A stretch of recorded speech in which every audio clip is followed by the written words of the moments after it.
I'm not going to get to do this anymore, so I'm going to get a few extra bangs in while I can. I'm going to buy myself one of these.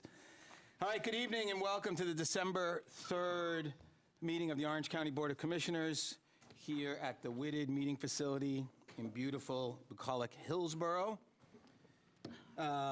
So great to see so many people here tonight for this exciting meeting where we'll be saying farewell to some members and welcoming some new members. It's an exciting moment in the democratic process. So we'll begin tonight with a resolution of commendation for Commissioner Mia Burrows, which I will read.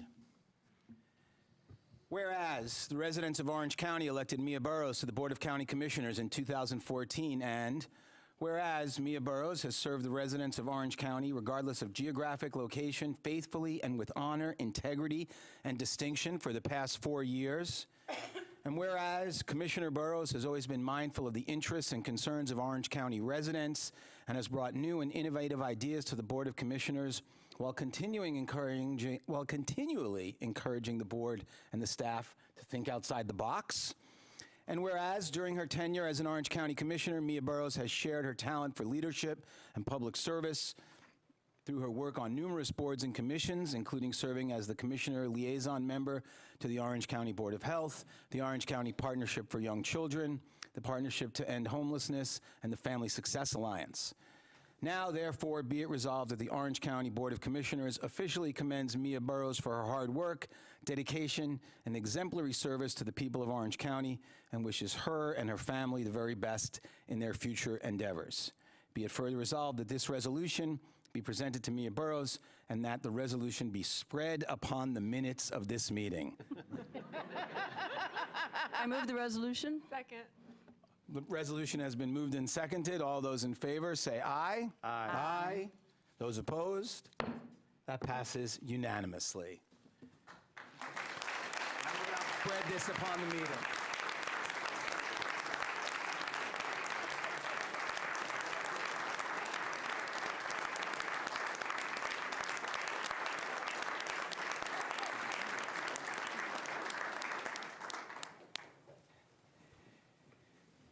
So it's customary at this time, Commissioner Burrows, if you'd like to make some comments, the floor is yours.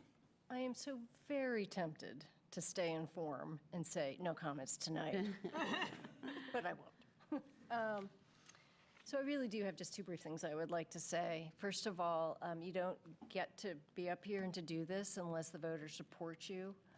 And I just have endless gratitude for having had this opportunity, both as school board and as a commissioner. It's a life-changing experience, and I am so grateful to the voters for allowing me to have had that opportunity. The other thing I've been thinking about is that the county has a lot of employees. There's actually, I checked, it's 966 employees as of this week. And I realized I've probably met maybe 100 of them in my service.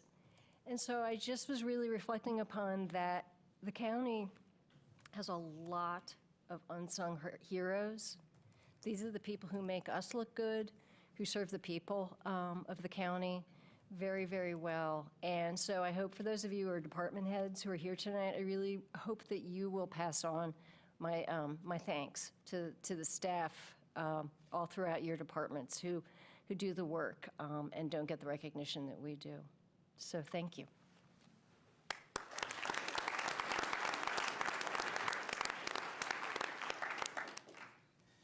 All right, next up, we have a resolution of commendation for Commissioner Barry Jacobs, which I'll also assert my final chair privilege to read. Orange County Board of Commissioners, resolution of commendation for Commissioner Barry Jacobs. Whereas the residents of Orange County elected Barry Jacobs to the Board of County Commissioners in 1998 and re-elected him in 2002, 2006, 2010, and 2014. And whereas Barry Jacobs was elected chair of the Board of Commissioners in 2002, 2004, 2006, 2008, 2013, and 2014, and vice chair in 2001, 2005, and 2007, and Whereas Barry has proven himself to be a dedicated and effective public servant who has gained the respect of all who have known him, both in the public and the private sectors.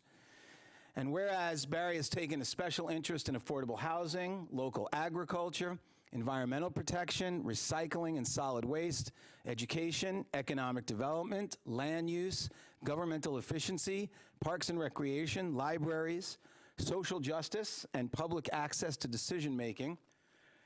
And whereas during his tenure as an Orange County Commissioner, Barry Jacobs has shared his talent for leadership and public service through his work on numerous committees, boards, and task forces at the state, regional, and local levels. And whereas he has provided strong support for the local agricultural community through programs such as the annual Agricultural Summit, now in its 20th year, the establishment of the David Price Farmers Market Pavilion, adding a county agricultural economic developer, maintaining a strong lands legacy program, and the Piedmont Food and Agricultural Processing Center.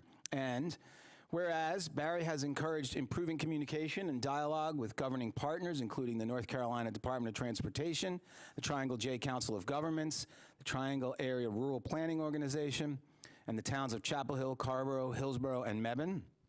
And whereas Barry has advocated to have partner participation on efforts including the Solid Waste Advisory Group, the Rural Buffer, the Water and Sewer Management, Planning and Boundary Agreement, the Criminal Justice Advisory Council, Little River Regional and Hollow Rock Parks, PFAP, and the Durham Orange Light Rail Transit Plan.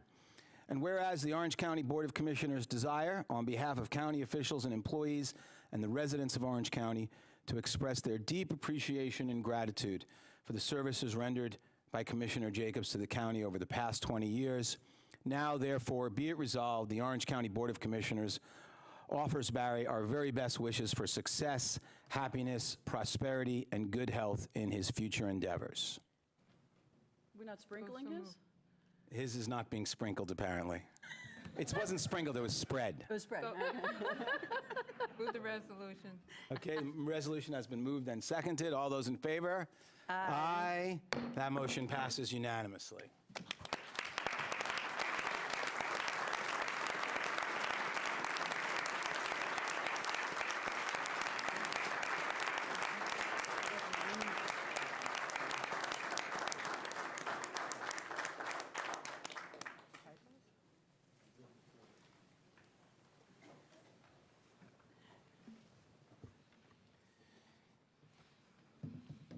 All right, and at this time, I'd welcome Commissioner Jacobs to make any comments. Sounds like I was pretty busy. I actually thought I would just write something. Trying out writing is a thing to do when I retire. And I think this is only the second time that I've read from something that I wrote at a public event as a commissioner, and the other was for the Veterans Memorial 2 weeks ago, or a month ago. It's only 600 words, actually 585, but it's not as succinct as what Commissioner Burrow said. It's called 9 Imperatives I Tried to Follow from There to Here. Hold the door open. Be a conduit for the aggrieved. Listening costs little beyond time, but may matter a great deal. If you don't listen, it's difficult to empathize or have genuine compassion. If you don't act with compassion or empathy, you become that bureaucrat we all love to hate. No future. Don't lose touch with Orange County values, and don't let anyone convince you there's no such thing. All 15 commissioners with whom I've served, and many before us, maintain an unflagging commitment to support quality public education, to remain frugal but generous, and to help those least able to help themselves. We also didn't forget, while some say children are our future, there is no future without a healthy environment. Words matter. Those in attendance tonight or watching at home or online are not the audience. They're the public. This is not a performance, and we're not here to entertain, although a good laugh now and then is welcome. Speaking of word choice, I can't help it. Land that is undeveloped is not vacant. There are living things there even if someone can't readily exploit them. At all times, resist euphemisms, arcane acronyms, and stupid terms of art like passive recreation, a contradiction in terms. Stop rolling downhill like a snowball headed to hell, to quote Merle Haggard. Quit pretending to transparency if you stow items of import on the consent agenda where you know they're hidden in plain sight. There's little openness in sacrificing public consideration to shorten a meeting or avoid discomfort. Act sincere even if you don't mean it, to quote Harry Truman. Politicians calculate everything by its impact on their electoral prospects and never stop running. Public servants try foremost to do what principle and common sense tell them is best for their constituents, human and otherwise, and shoulder the consequences of their decisions. Guide and guarantee. The land use plan is a communal guarantee of how government will adapt to change. For nearly 40 years, close adherence to growth according to that design has largely protected Orange County's communities and natural features and kept us happily distinct from our neighbors. Cautiously approach alterations for the sake of convenience or to make another buck that will not change our economic destiny any more than investing in smaller existing businesses. Say no to negativity. Avoid dwelling on what went wrong or who is at fault. Get past north and south, rural and urban, pro and anti. Our job is to bring people together, to promote teamwork, and to identify or forge common ground. We don't need schemes, electoral or otherwise, that promote division. We have too much of that already in our state and national life. No man is a subdivision. Working together can be far more powerful than acting alone. Plentiful grant funding for partnerships at Little River Regional Park and PFAP proved as much.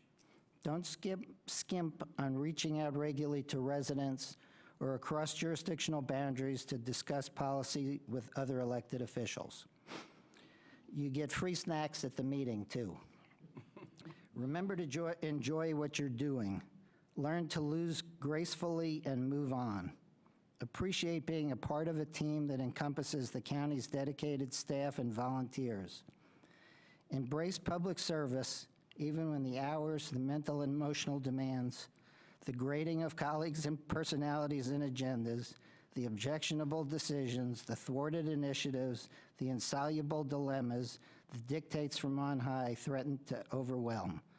What a privilege and honor it is to serve. Thank you.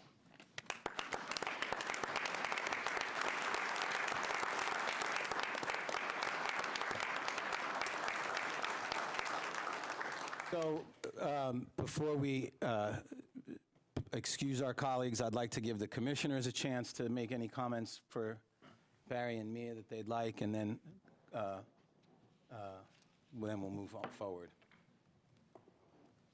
Renee, you want to start with you? Okay. Well, I want to thank both of you. I've called each of you individually to thank you for everything, but it's been wonderful working with you. And Barry, of course, you ushered me in several years ago, and I appreciate everything that you've done. And I've really enjoyed working with Mia, learning all about schools, especially the first year or so. And I just hope you have a, wonderful new journey, both of you. And I've suggested to Todd that you help with that historic preservation book that we've been working on for the past, 15, 20 years. Annie? Yeah, I also want to thank both Mia and Barry. Mia, I was actually surprised how much more I learned from you besides schools. So I was very impressed with your dedication and your ability to be very flexible and learn about the county and understand about the county and take what you've learned and applied it. So thank you so much.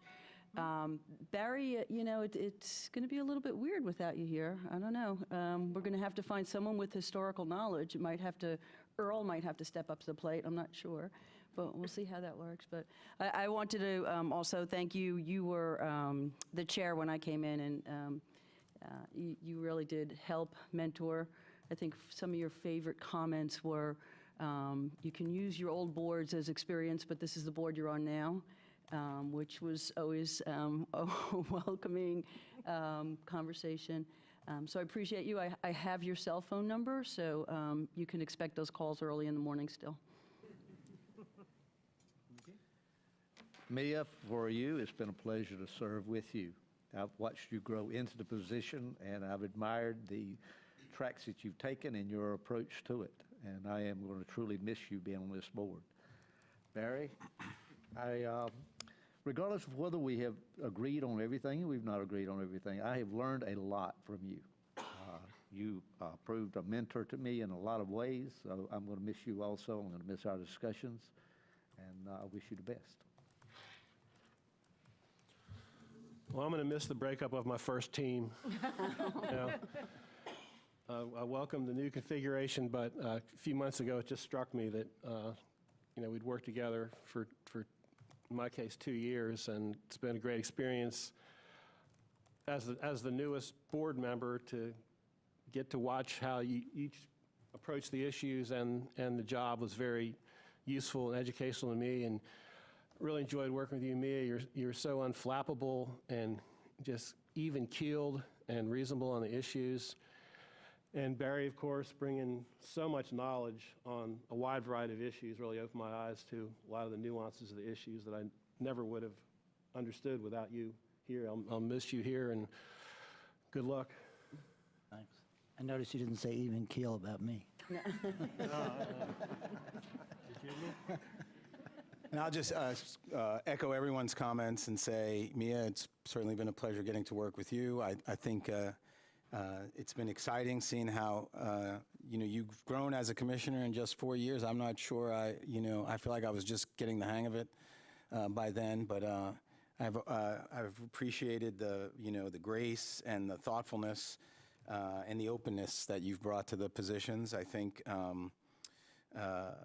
we all have strong opinions, and we defend them vigorously, but the measure of I think a true public servant is being able to re-examine those and question them and think about them, and you've always been willing to do that. Barry, you were certainly a mentor to me, as was mentioned by others. You were the chair when I first got on. I learned a lot about being a chair from watching you, and I've appreciated that. I think your historical perspective will certainly be missed. It's interesting to think that when I got on the board, there were you and Commissioner Gordon, who's here in the audience with us tonight, with all this institutional knowledge. And now we're going to be going forward with a board where Commissioner McKee will be our institutional knowledge. And there's some things that are, that's going to present some challenges, and it's also going to signify real change. And I'm interested to see how the new board adjusts to that, but it certainly won't be the same. I'll miss our Chinese food lunches where we were able to really get into the depth of the policy. And I appreciated your candor, and always, like in the spirit of a true friend, you told me when you thought I was doing something well, and you also told me when you thought I needed to do something better, and I've appreciated that always. So before we let you go, I want to call Representative Meyer and Senator Foushee up to the podium, if you would please join us.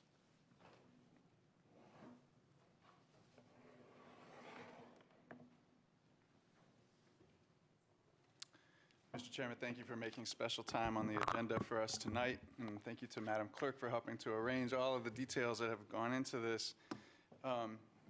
Commissioner Burrows, thank you for your service to the people of Orange County, both on the school board and on the county commission. Congratulations on finishing your term. Commissioner Jacobs, thank you for your service. We're here with a special recognition for you tonight, not just for your service to the county of Orange, but to the people of the state of North Carolina. And so you've been lauded a bit already, but I would like to share with the audience a few things that maybe were even left out of what's already been described that you've done over the course of your career. In 1985, Commissioner Jacobs applied to and was granted a seat on the Orange County Planning Board. Beginning his long term in service here, he was selected as chair within 6 months of appointment and served on the leadership team that led to the creation of the Orange County Chapel Hill-Carrboro Joint Planning Agreement, which just celebrated its 30th anniversary in October of this year. In 1995, Commissioner Jacobs was appointed as the Orange County representative to the Board of Directors of OWASA, served for 5 years, and was elected as chair 3 times, resigning in 1998 to run for his commissioner seat, which he was elected to that year. As you heard in Commissioner Dorison's proclamation, Commissioner Jacobs has had a long impact and a deep impact on this county, including working to create the Orange County Lands Legacy Program, which provides for the acquisition and protection of highly important natural and cultural resource lands. In the past 20 years, the county's natural areas and farmland protection programs have leveraged $5 million in state and federal grants and protected more than 3,000 acres. Commissioner Jacobs has long supported a living wage and helped ensure that Orange County does offer a living wage for all of its county employees. He helped create the Piedmont Food and Agricultural Processing Center. He always has supported funding for the Orange County and Chapel Hill Carborough City schools, taking particular pride in making sure that every single school has a full-time nurse. He has supported funding for Orange County senior centers. Commissioner Jacobs has supported the commercial redevelopment plan for the Fairview community in Hillsborough, including the redevelopment of the Fairview Community Park. And he has served on the board, as was recognized, through today, multiple terms, including multiple times as chair and vice chair of the board. Those are all the public service things. We also want to recognize a couple of other services to the people of the state of North Carolina. Thank you for your service in championing historic preservation, becoming the site supervisor of the historic Moorfields Estate in 1978, and creating the 501c3 nonprofit Friends of Moorfield to take over responsibility for the property, and advocating for additional historic sites within the state, including the Greensboro train station, the Edenton Peanut Factory, the Durham Hosiery Mill, and Glencoe Mill Village Historic District, by nominating all of them for the National Register of Historic Places.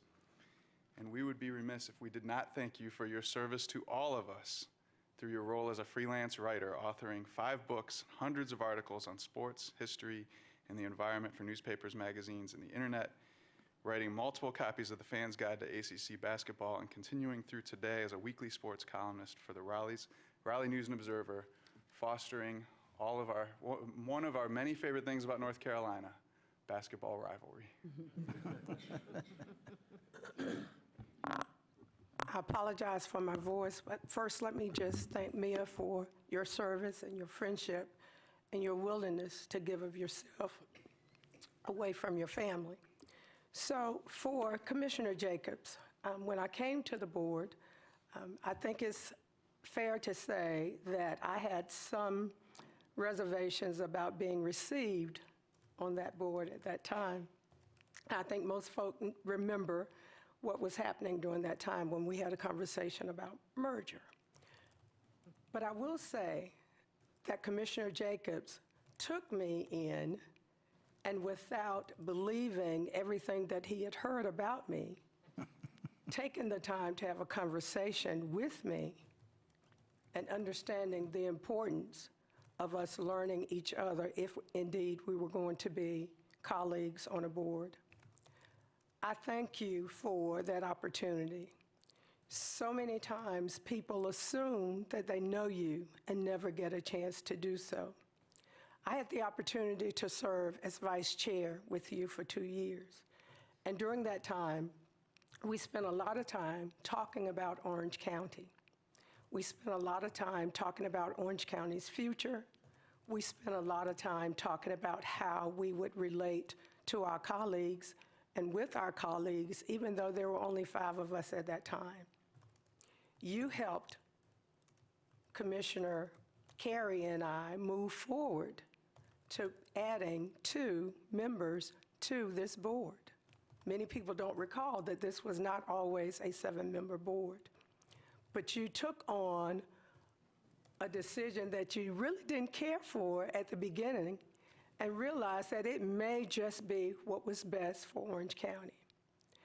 We did not always agree, but the one thing that I will stand boldly and say to anybody in Orange County or beyond is that there is not a resident in Orange County who loves this county more than you and who has sacrificed more of him or herself to ensure that Orange County was always first.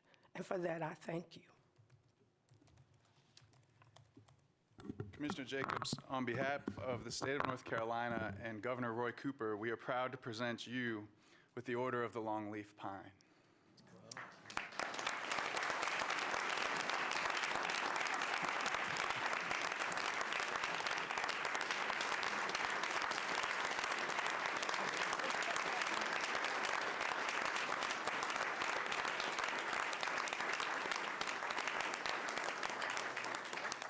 The certificate itself reads, from the state of North Carolina, Roy Cooper, Governor, reposing special confidence in the integrity, learning, and zeal of Barry Jacobs, I do, by these presents, confer the Order of the Longleaf Pine with the rank of Ambassador Extraordinary, privileged to enjoy fully all rights granted to members of this exalted order, among which is the special privilege to propose the following North Carolina toast in select company anywhere in the free world.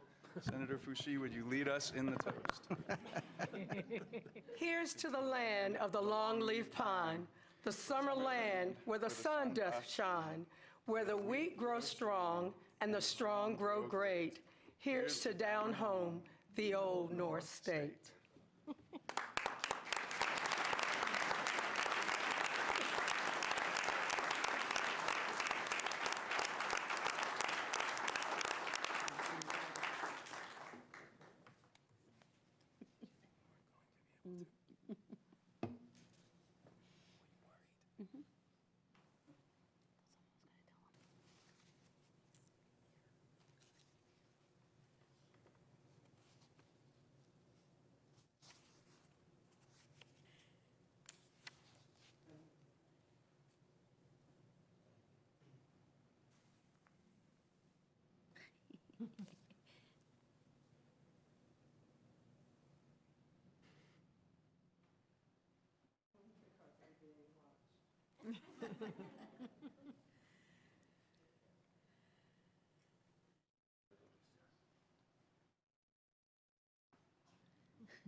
And on that glorious note, we will ask Commissioner Burrows and Commissioner Jacobs to... Well, I have the microphone. I just want to say I'm planning to not attend my funeral, but this was the closest thing to all the nice things people say when you die that you could possibly hope for, and I appreciate it from everyone.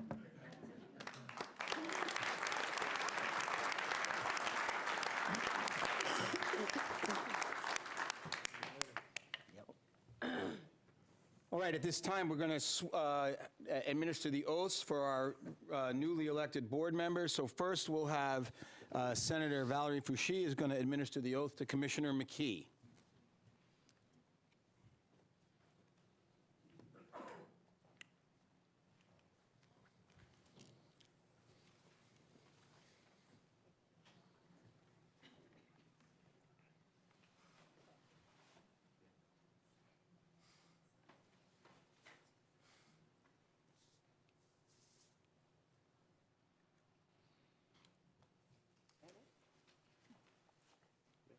I, Earl McKee, I, Earl McKee, do solemnly swear do solemnly swear that I will support the Constitution of the United States, that I will support the Constitution of the United States, so help me God. so help me God.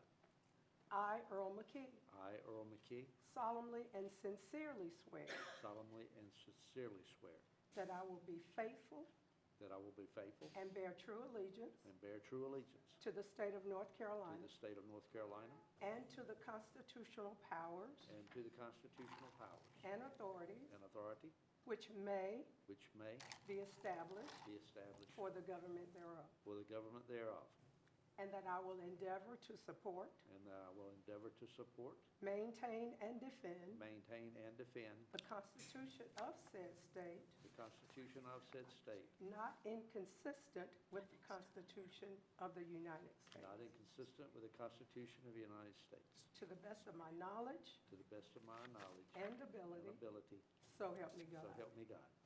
I, Earl McKee, I, Earl McKee, do swear do swear that I will well that I will well and truly execute and truly execute the duties of the office the duties of the office of County Commissioner of County Commissioner according to the best of my skills according to the best of my skills and ability, and ability, according to law, according to law, so help me God. so help me God. Congratulations. Thank you.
Senator Fouché, if you will just stay there, we're going to ask you to administer the oath to Commissioner-elect Jamesetta Bedford.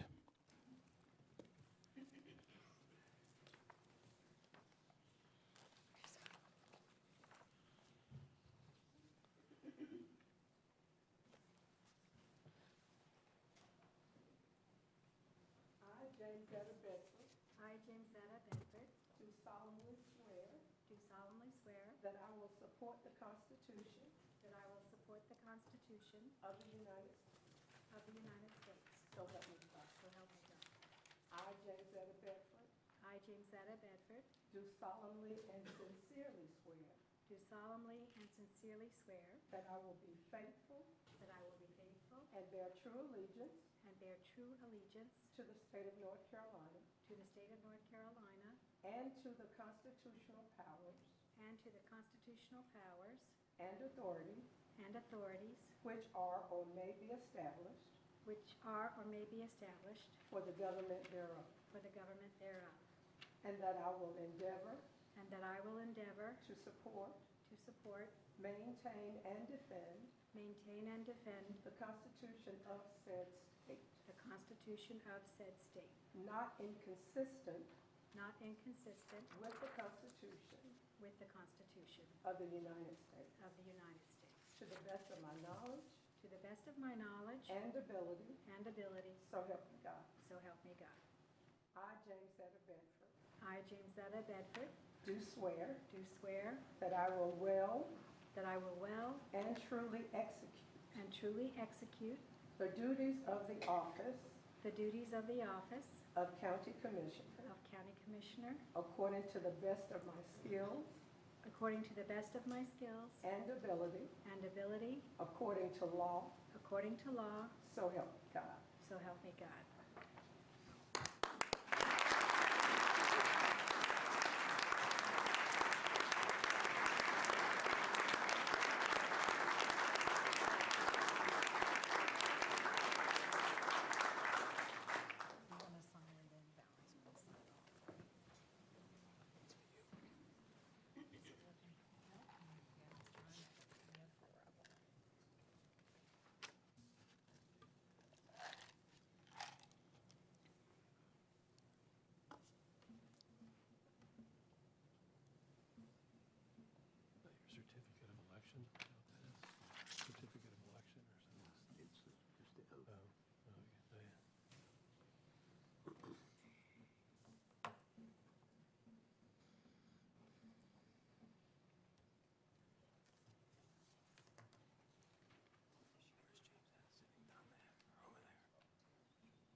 All right, and at this time, we'll ask Judge Samantha Cabe to come forward and administer the oath to Commissioner-elect Sally Green.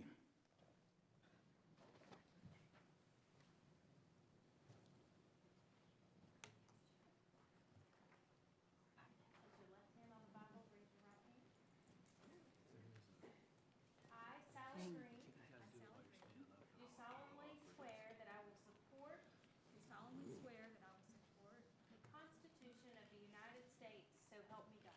the Constitution of the United States, so help me God.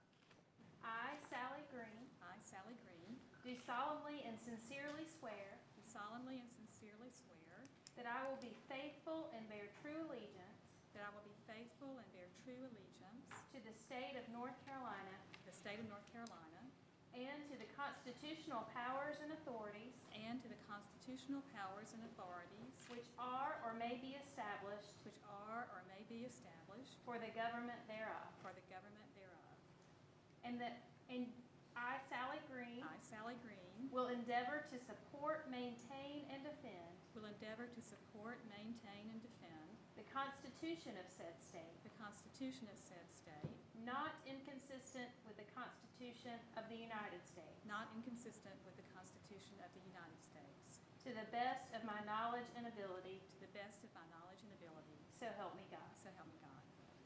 I, Sally Green, I, Sally Green, do swear that I will well and truly execute do swear that I will well and truly execute the duties of the office the duties of the office of County Commissioner of County Commissioner according to the best of my skills and ability, according to the best of my skills and ability, according to law, according to law.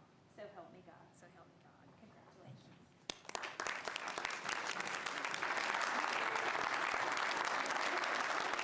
you.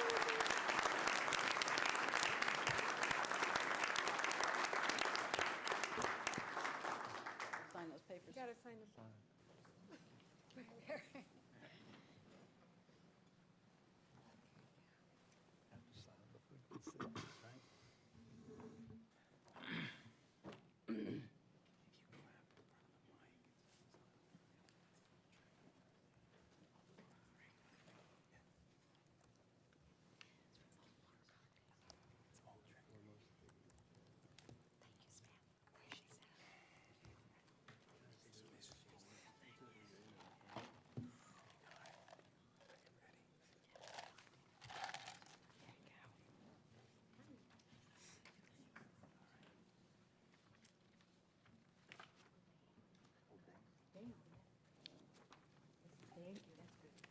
All right, well, so welcome to our new commissioners, and welcome back to our now longest-serving commissioner. And we'll take a few minutes and let you all have a chance to make some comments before we can move on with the rest of the meeting. Commissioner McKee, we'll start with you. Thank you, Mr. Chair. I want to express deep appreciation to the folks in Orange County that have given me the honor to serve starting my third term. I'll be quite honest, when elected the first time around, I was just hoping to make it through the first 4 years unscathed. I had no clue that I would at some point in time become the senior member. I also had no idea what weight that carried and what responsibilities being a commissioner and then on top of that being a senior member carried. So I will endeavor to help move this board along in an expeditious and in order and decency, I think, is what our minister at the church uses the term. So I very much appreciate the opportunity to serve another term. Thank you. Thank you. Commissioner Green. Thank you. Thank you. My heart is filled with gratitude for the honor to be here representing all of Orange County. And as Mia said, it is really the voters who are our bosses and who we are here delegated to serve. And I look forward to serving all of the county. And to that end, I want to just go ahead and announce that my first office hours will be on January 26th, which is a Saturday in Hillsborough at Cup of Joe from 10 to 12. And you're all welcome to come share your ideas about Orange County. By that point, James Etta and I will have been to Commissioner Boot Camp, and the 25th, the day before, is the all-commissioner day-long retreat, so I will know a little bit more about what I'm doing here than I do now, and I'm looking forward to jumping in and working with all of my new colleagues, and want to particularly thank all of the other elected officials who have come out in the audience to be with us tonight, and the former elected officials. It really means a lot to me. It means a lot to me to see you all here, and I look forward to the work. Thank you. Thank you. Commissioner Bedford. So I'm a CPA and a numbers cruncher, and this will be about 4 sentences. Thank you for everyone who voted, who gave us this wonderful opportunity to serve, as well as I want to say thank you to my family and especially to former school board colleagues and my campaign committee. I just want to pledge that I will serve all of the residents of Orange County, regardless of where you live and regardless of any other status or factor. And I will always put health and safety first as my priority. Thank you. Thank you, and welcome all. All right. At this point in the meeting, we will now have our election of chair and vice chair, much as it pains me to say. So I'll ask the clerk to distribute the ballots for board chair.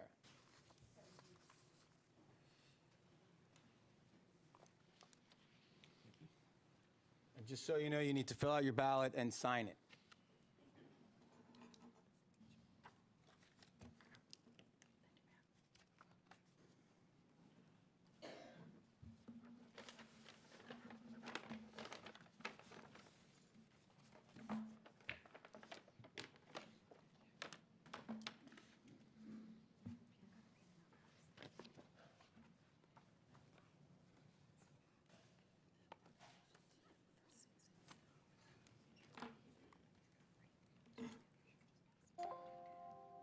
Uh-oh.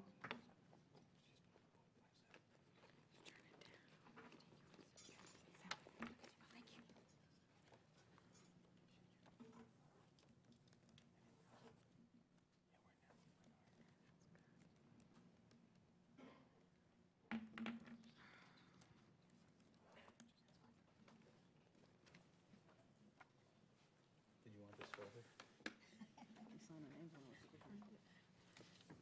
Just have it.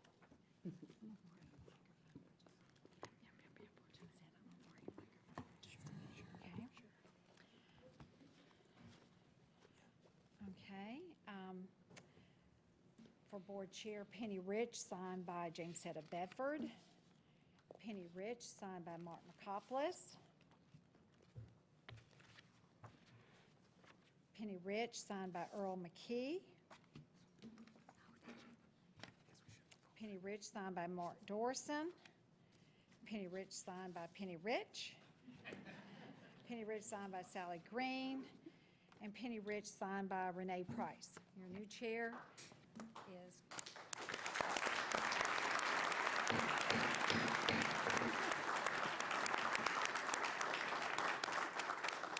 Yes, we switch we'll be seats. You get the switching big chairs seat. and- I'm running a little fever, so it might be warm.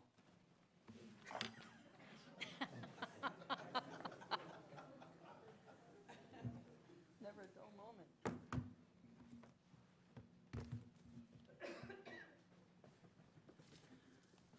All righty. Well, thank you. I just want to thank everyone for their vote of confidence. I really appreciate it, and I look forward to the great work that we're doing.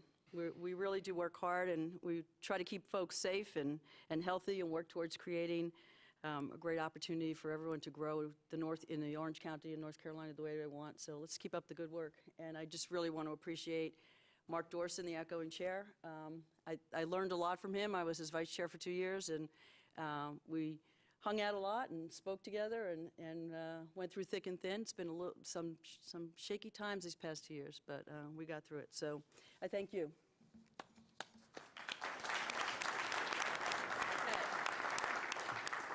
He's going to be my wingman for a little bit here. So now I'm going to ask the clerk to distribute the ballots for the vice chair.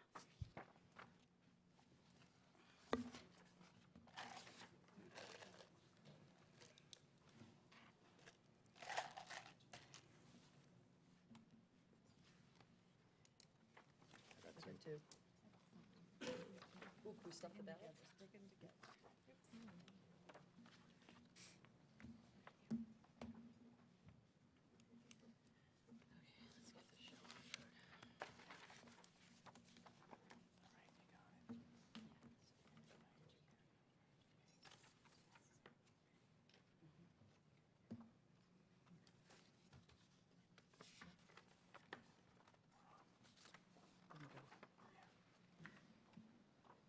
Oh, sorry.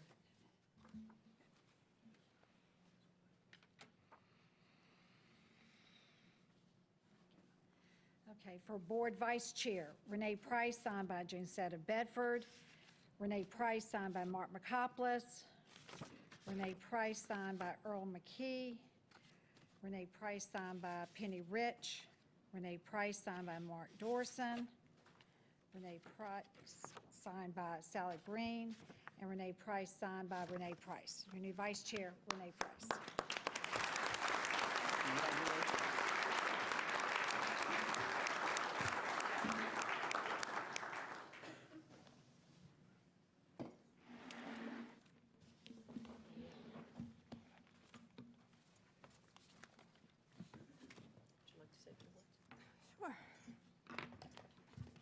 Well, thank you to everyone. Thank you to the team here. Appreciate the voter confidence.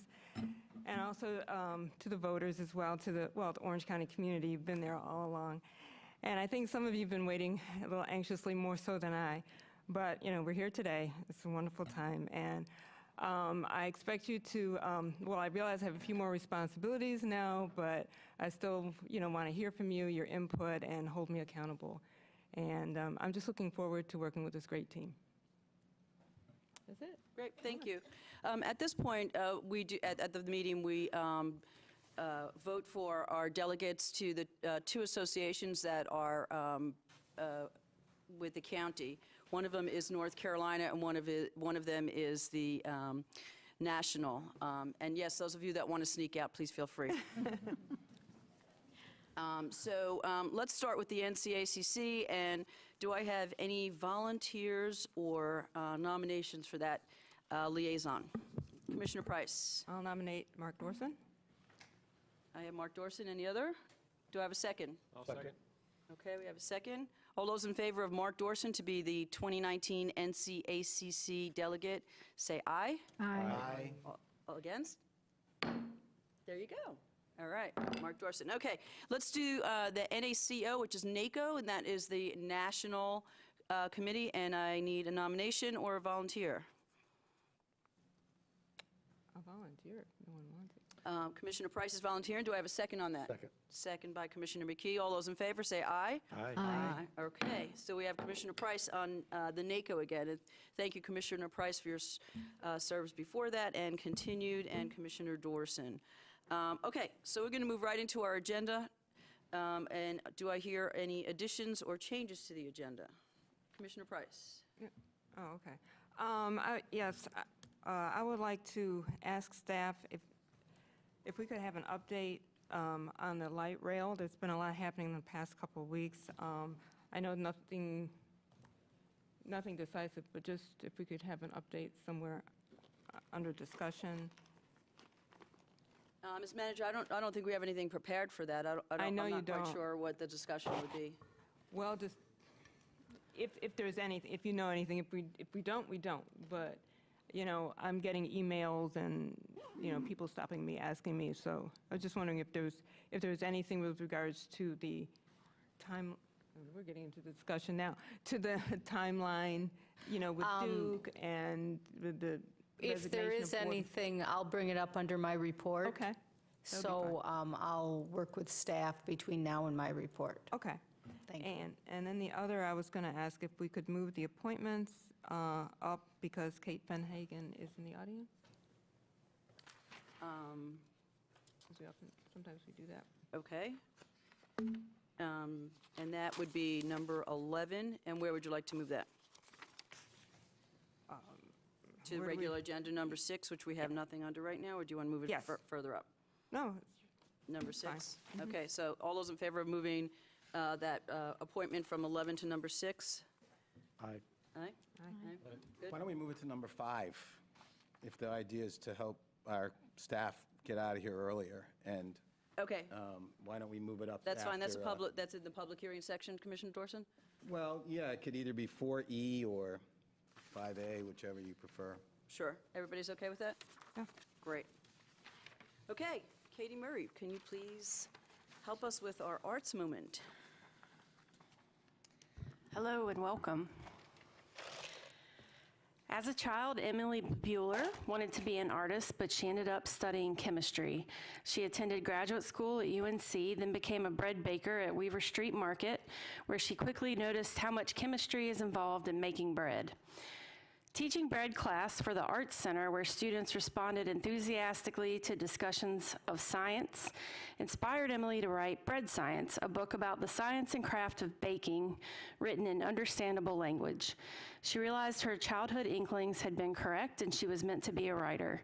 Emily's second book, Somewhere and Nowhere, is a memoir of a bicycle trip from New Jersey to Oregon that explores the benefits of living in the present moment. Self-help author Regina Michaels describes the book as an enjoyable and worthy read for anyone interested in living a more balanced and happy life. Emily is currently working on a fiction novel. She also copy edits academic papers and fiction writing. She advocates for self-publishing and welcomes the new opportunities authors have in the digital age. Emily lives in Hillsborough, where you can often see her bicycling through town. I am happy to introduce Emily Bueller.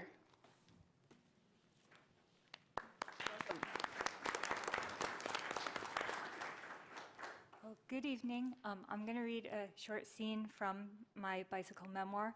And this scene is in the Bitterroot Valley in western Montana. And it was July, and it was very, very hot out, and there was also very little shade all day. So when we arrived in the town of Darby, we decided to stop for the night. I was with my friend Mary. Everyone in Darby was very welcoming, and in particular, they kept telling us that we had to go swimming in the river. And they were so insistent about it that I began to wonder if something might be going on behind the scenes. Like, I imagined that someone had tried to restrict access to the river and the townspeople had fought back. So I decided I would find the river and go for a swim. And I should add that when I did find it, it was about half the size of the Eno. So this is what happened at the river. I found the river at a mossy bridge.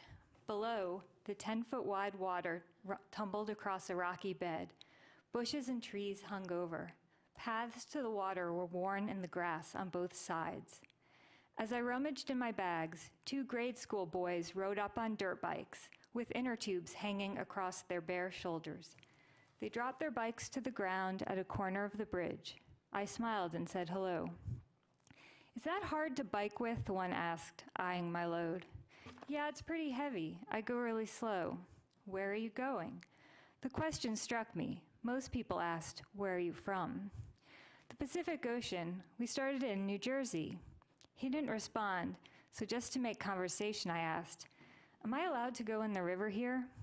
"You can go in anywhere you want," he said. "That's what we're doing. Don't listen if anyone tells you you can." Geez, I thought, these Darby people are determined to share their river. The boys ambled down the path upstream of the bridge, so I took my towel and headed down the other side. I sat on the riverbank and took off my shoes, dipped my feet into the cold water, and listened to their voices drifting under the bridge. Within a minute, the heat of the whole day had disappeared through my ankles. The boys' voices suddenly grew clearer, echoing under the bridge. They floated toward me on their inner tubes, talking nonstop. They drifted out from the bridge and past me, talking and talking, and the stream carried them around a bend and out of sight. Their voices faded into the bubbling river noises, and then all was quiet except for the tumbling water. I sat in the summer day, thinking about the boys floating down the river. How great would it be to be 10 years old, to have a best friend, and to live in a town where you could leave your bike by the side of the road, and to drift off for the afternoon with no plan, no worries, just letting go and seeing where you ended up. Would they paddle back up the river, or would they pop out at a road downstream and walk back for their bikes? Sitting there, I realized the thoughts I usually had worrying about where we'd sleep, or if the police would kick us out of the park that night, or if Mary was upset with me, had quieted. Instead, I just felt a calm gladness for the people of Darby, Montana. Thank you. Thank you, Ms. Beulah. Very good.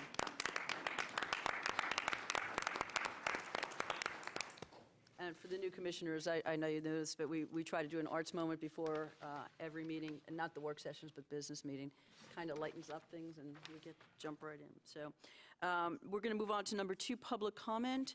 And this is for something, things that are not on the printed agenda. And I have 2 folks signed up. If you want to speak, there's sheets in the back that you can sign up with. Mr. Scott Washington is first. You'll have 3 minutes.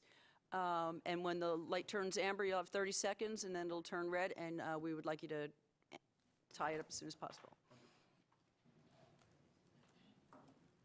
Good evening. My name is Scott Washington. I'm a public historian, former assistant director of the Orange County Historical Museum, and co-host of the popular History Matters segment on WCHL with Aaron Keck. And we've done that for about the last 2 years. But the reason I'm excited and the reason I'm here tonight is because on December 15th will be Bill of Rights Day. This is not an arbitrary holiday. It actually was established December 15th, 1791. But Orange County has a special place in all this. I call it the birthplace of the Bill of Rights, because here is where the great issues of the day were acted out. And if many of you are probably wondering, what is this and how do we celebrate it? Well, we figured out a way to do it. This is the 7th year we'll be doing community bell ringing on Bill of Rights Day. It's also the shortest celebration of a great American holiday. What we do is we ring bells in Hillsborough. There will be bells ringing from the church belfries, 5 of the area's historic churches, and also bells ringing in historic sites in the historic Merchant District that dates all the way back to the county's founding. And that's a great thing. So you hear bells, and we don't make speeches. It's nonpartisan. We invite anyone to come down to the courthouse. I think, Ms. Price, you've been there before, and we ring bells, and it gets to be kind of fun. And so it'll be 227 seconds this year in honor of the 227th anniversary of when the Bill of Rights went into effect, quietly protecting the great freedoms we take for granted today that define us as much as Americans as anything else. And here in North Carolina is where British colonists became American citizens because they championed these rights. And being here tonight as a historian, it just makes me just want to celebrate democracy in action, seeing all of you here, seeing everyone who is here. This is a great thing that I personally like, and it's great fun. It's something for all ages. It's educational, and it's short. We begin at 12, and we'll be over by about 12:04. Though the bells kind of keep ringing because it's so much fun sometimes. In fact, I was talking with Pastor Holman, who's the pastor of Dickerson Chapel AME, and he's laughed about how the bells just kind of keep ringing, and that's great. Underneath the brick veneer of Dickerson Chapel there on Churton Street is the 1790 courthouse. And if you ever go into the basement, you will see the exposed beams and the adze marks of that. So this is a great place. I suggest, and I'm a great enthusiast for Orange County's role. Orange County, 250 years ago, encompassed what are now 12 counties. So it was much bigger, but this is where American democracy begins to happen in a big way. And that's why I celebrate it and urge all of you to take part in Bill of Rights Day, either here or wherever you are, and ring bells, because this is the way we let freedom ring. Thank you. Thank you, Mr. Washington. I believe you sent us an email also. Yes. Can you just repeat the date and time again, please? Yes, this is December 15th, and it'll be at 12 noon, and anywhere in the historic district, and we'll be ringing at the old courthouse. That seems to be a pretty good place. Great. Also the Regulator Historic Site. Hopefully we'll get this across 5 time zones from Hillsborough to Honolulu. Wouldn't that be nice if all Americans anywhere across the United States and around the world, and our brave men and women in uniform that serve and understand our Constitution just like all of you. It gave me a thrill to hear you all taking the oath to the Constitution, and that's a great thing. So thank you very much, and thank you all for being a part of this evening. This is a great historic evening. Boy, I'm excited. Thank you, sir. Thank you very much. Okay, Mr. Riley Ruskey? No, Mr. Ruskey? Okay. Anyone else have anything to say? Great, okay. Let's move on then to number 3, which is announcements, petitions, comments by board members. And we try to limit this to 3 minutes. And we'll start to my right with Commissioner Bedford. No comments this evening. Commissioner Markopoulos. So I'd like to consider, I'd like for us to consider a resolution at our next meeting that would be urging Representative David Price to support the Green New Deal. Last I heard, there were 14 from the House of Representatives that signed on for this ambitious program to combat climate change, create jobs, and help bolster the economy along the way. I will write the resolution in the next few days and get it out to folks, but I would ask that it be put on the agenda, and folks can chime in with suggested edits to the resolution, but I think it's really important that we get this message to him. Thank you. I've got a petition and a comment. I will back Commissioner Price's request for information from Go Triangle. I'm not sure that that's possible this in December, but I would think that our board would need an update given the turn of events and the events that have happened over the last couple of weeks and couple of months, not only with changes to the program and the physical changes involved with it, but also seemingly turmoil on that board. Not the board, but the board is handling the private fundraising as well as some disturbing information that's been received recently about some of the staff. So I'd be interested in getting a report back from them. I think the logistics would require it be in January or early February. I'm not sure when the timing for their next report is, but as soon as possible. And I know we've got a break. Commissioner Markopoulos would like Yes. to make a comment on I that? could briefly address a few of those items tonight if you want, just so we Well, don't. why don't we do that when we Right, bring later it on. back? Later Okay. I don't think it's worth letting it Yeah. fester Yeah. for another Okay. 6 weeks or whatever. Sure. Mr. And then my comment is, I think that we need to keep in mind the passing of the 41st President of the United States.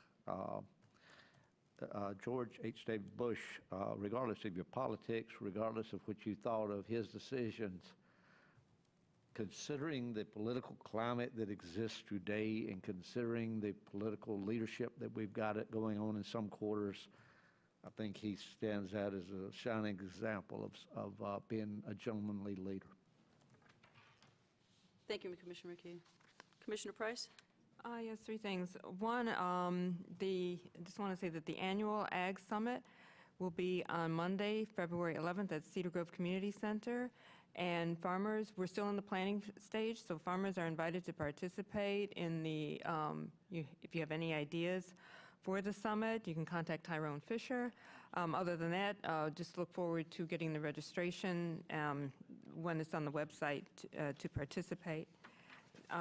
Secondly, also related to agriculture, I attended, and several of us actually were there at the Voluntary Ag District and expanded a Voluntary Ag District breakfast, and I just want to say thank you to the landowners who have been participating in that program and preserving and stewarding so much of our precious land.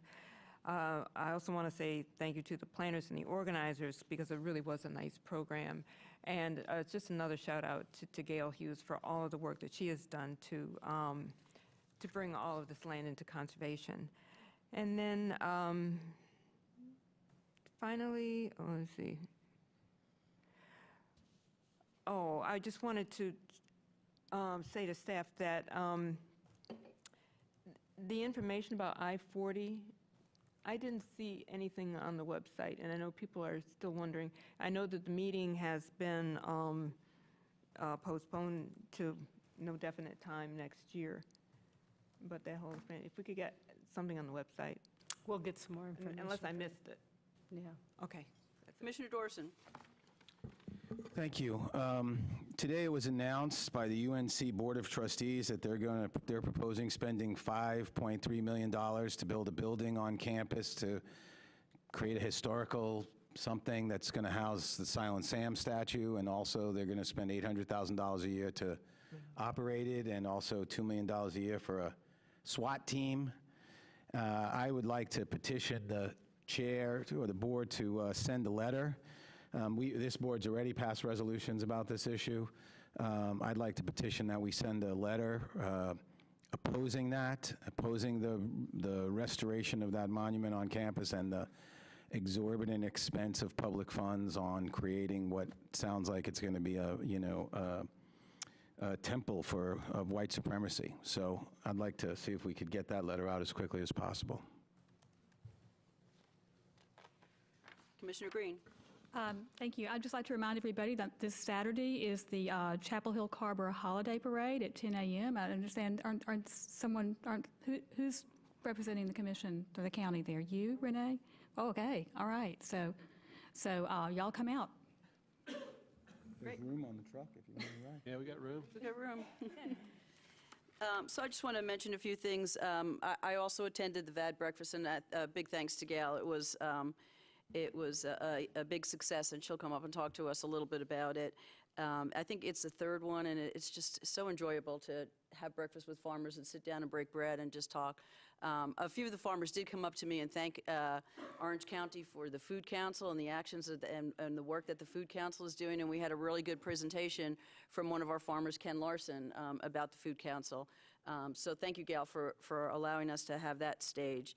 You learn something every time you're there, and I learned the history of the Sly Grange, which was really quite interesting, how they got that building.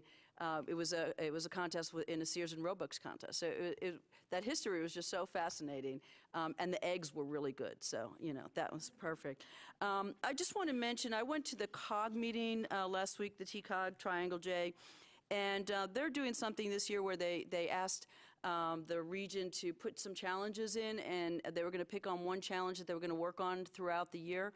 And this year in 2019, they're going to work with a recruitment and retention of law enforcement. And it appears that North Carolina is having a hard time getting folks to become officers and deputies. But once they get them on, they're having a harder time retaining them, and especially small towns. And so this one came from the town of Garner. So they're using the town of Garner and the police department there as their example, but they're asking for input from everyone in the region. I already spoke to the sheriff about it, and luckily the sheriff tells me that we don't have that problem here, that, that our deputies are here for quite some time, and I guess he can give us statistics as we move forward. They don't leave us, they like us. So that's a good thing. But I just wanted to point that out. Also, Commissioner Markopoulos and I met with our OWASA board members, and we asked for a meeting with them to talk about the water main break. And we got some really good information. We learned a lot, and we know that there is an independent study going on right now to figure out what the next steps are. I know a lot of you thought that the water was coming out of that pipe pretty quickly, and it was hard to determine which pipe it was. There's 3 pipes that go under Jones Ferry Road into the plant there, and that's why they couldn't shut that valve off so quickly, because they couldn't figure out which pipe it was. But they're examining it. There is an ongoing consultant that does not work for OWASA, so it's independent. And what Commissioner Markopoulos and I asked the clerk is to try and set up some quarterly meetings with our OWASA board members. And it doesn't necessarily have to be Commissioner Markopoulos and I always meeting with them. It could be any 3 of our board members here meeting with the OWASA board members. So we're going to start doing that because the other boards do that, and we are currently not doing that. And that's all I got. So thank you all. Okay, now we're going to move to number 4, the proclamations, resolutions, and special presentations. And the first one is a resolution in recognition of Jamie Stanford. The board will consider voting to approve a resolution expressing gratitude and recognizing Jamie C. Stanford for his service as Orange County Clerk of Superior Court, and authorize the chair to sign the resolution. And Commissioner McKee will be reading that. Is Jamie here? He was. Come on up, Jamie. Sorry, I didn't see you all the way back there. Welcome, sir. Thank you. Orange County Board of Commissioners recognition for James Stanford. Whereas Jamie C. Stanford has served as an Orange County Clerk of Superior Court since May 2001 and was elected 4 times by the people of Orange County. And whereas under his leadership, 25 staff members have been responsible for all clerical record-keeping functions of the general courts of justice. And whereas as judge of probate, the clerk of court has exclusive original jurisdiction over matters relating to the probate of wills and administration of estates. And whereas the clerk of court also presides over many legal matters, including adoptions and competency proceedings, condemnation of private lands for public use, and foreclosures. And whereas Mr. Stanford has provided area leadership as chair of the Rules of Record Keeping Committee and chair of the Estates and Special Proceedings Forums Committee with the North Carolina Administrative Office of the Courts. Excuse me. And whereas Jamie Stanford has diligently executed the duties of his office to the betterment of the residents of Orange County, therefore be it resolved that the Orange County Board of Commissioners expresses its deep appreciation, gratitude, and respect to James C. Stanford for the services throughout the court system provided under Mr. Stanford's leadership for the people of Orange County this the 3rd day of December 2018. Penny Rich, Chair. Thank you. Thank you very much. Do you want to move that resolution? I move that resolution. And I need a second? Second by Commissioner Price. All those in favor? Aye. And that passes.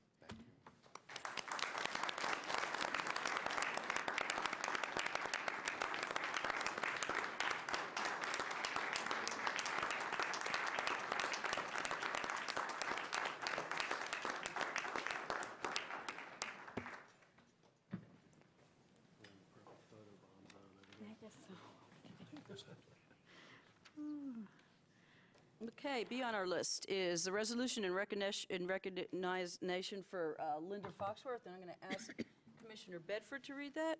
The board will consider voting to approve a resolution expressing gratitude and recognizing Linda Foxworth for her service as Executive Director of KidScope and authorizing chair to sign it. Commissioner Bedford? Orange County Board of Commissioners resolution for recognition for Linda Foxworth. And do you want to come forward?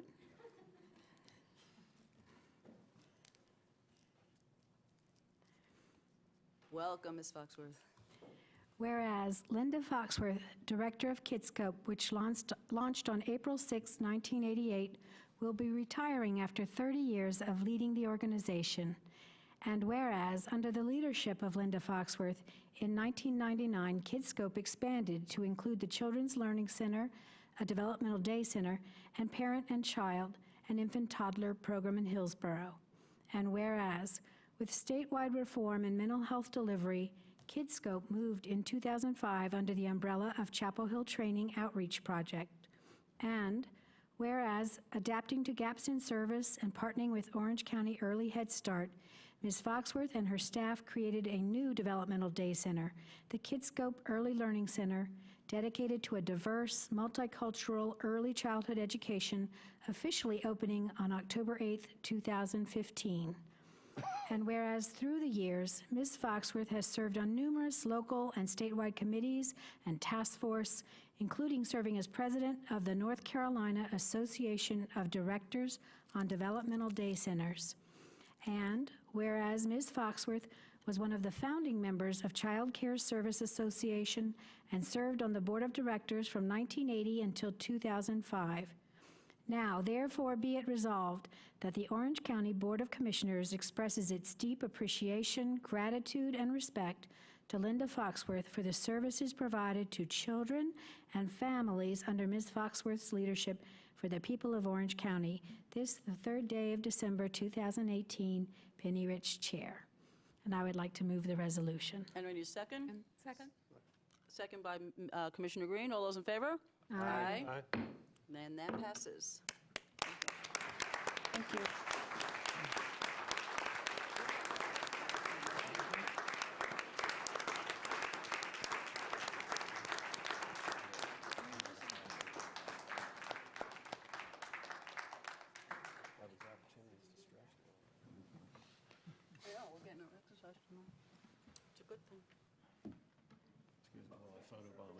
Stop whispering and smile, okay. I'm crying, actually.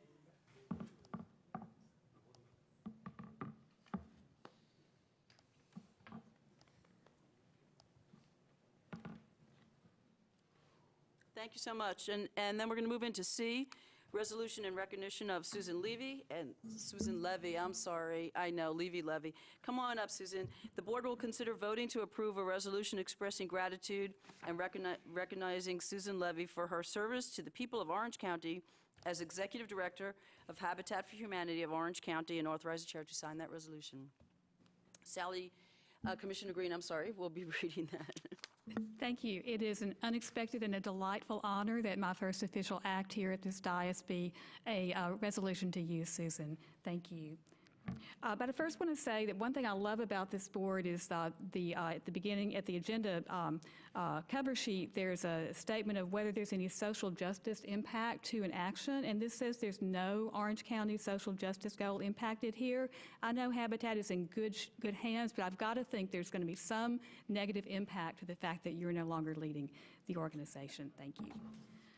Whereas Susan Levy, Executive Director of Habitat for Humanity of Orange County, will be retiring after 26 years of leading the organization, and whereas she has served nearly 40 years in the affordable housing field, and whereas under Ms. Levy's leadership since 1992, Habitat for Humanity of Orange County has changed lives by building affordable homes in safe and supportive communities. And whereas under the leadership of Susan Levy, Habitat now averages building about 12 new homes a year and has partnered with Orange County to make effective use of public funds dedicated to expanding affordable housing options. And whereas Habitat is not just building new homes, it is also working with existing homeowners to help them stay in their homes and improve the look and feel of entire neighborhoods. And whereas since forming in 1984, Habitat for Humanity of Orange County has built or repaired 608 homes as of June 30th, 2018. Now, therefore, be it resolved that the Orange County Board of Commissioners expresses its deep appreciation, gratitude, and respect to Susan Levy for the services provided throughout the community under Ms. Levy's leadership for the people of Orange County. This, the third day of December, 2018, and I move the resolution. Second. Second by Commissioner Price. All those in favor? Aye. And that resolution passes. Thank you.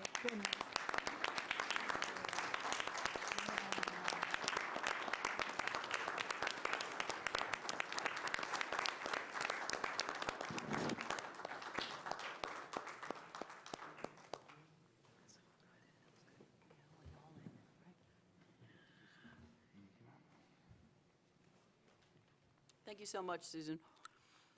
Okay, we're going to move on to 4D, and this was to consider applications from 8 landowner farms to certify qualifying farmland within the Caldwell, Cedar Grove, Sly, Eno, and Cane Creek, Buckhorn Voluntary Agricultural Districts, and to enroll the lands in the Orange County Farmland Preservation Voluntary Agricultural District Program. And Ms. Hughes, thank you.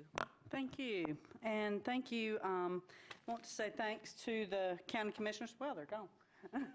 Mr. Jacobs, but we really appreciate all the support we've had from the former county commissioners, and congratulations to the new commissioners. This program is probably heavy with a lot of acronyms, but I will be glad to provide you more information and details.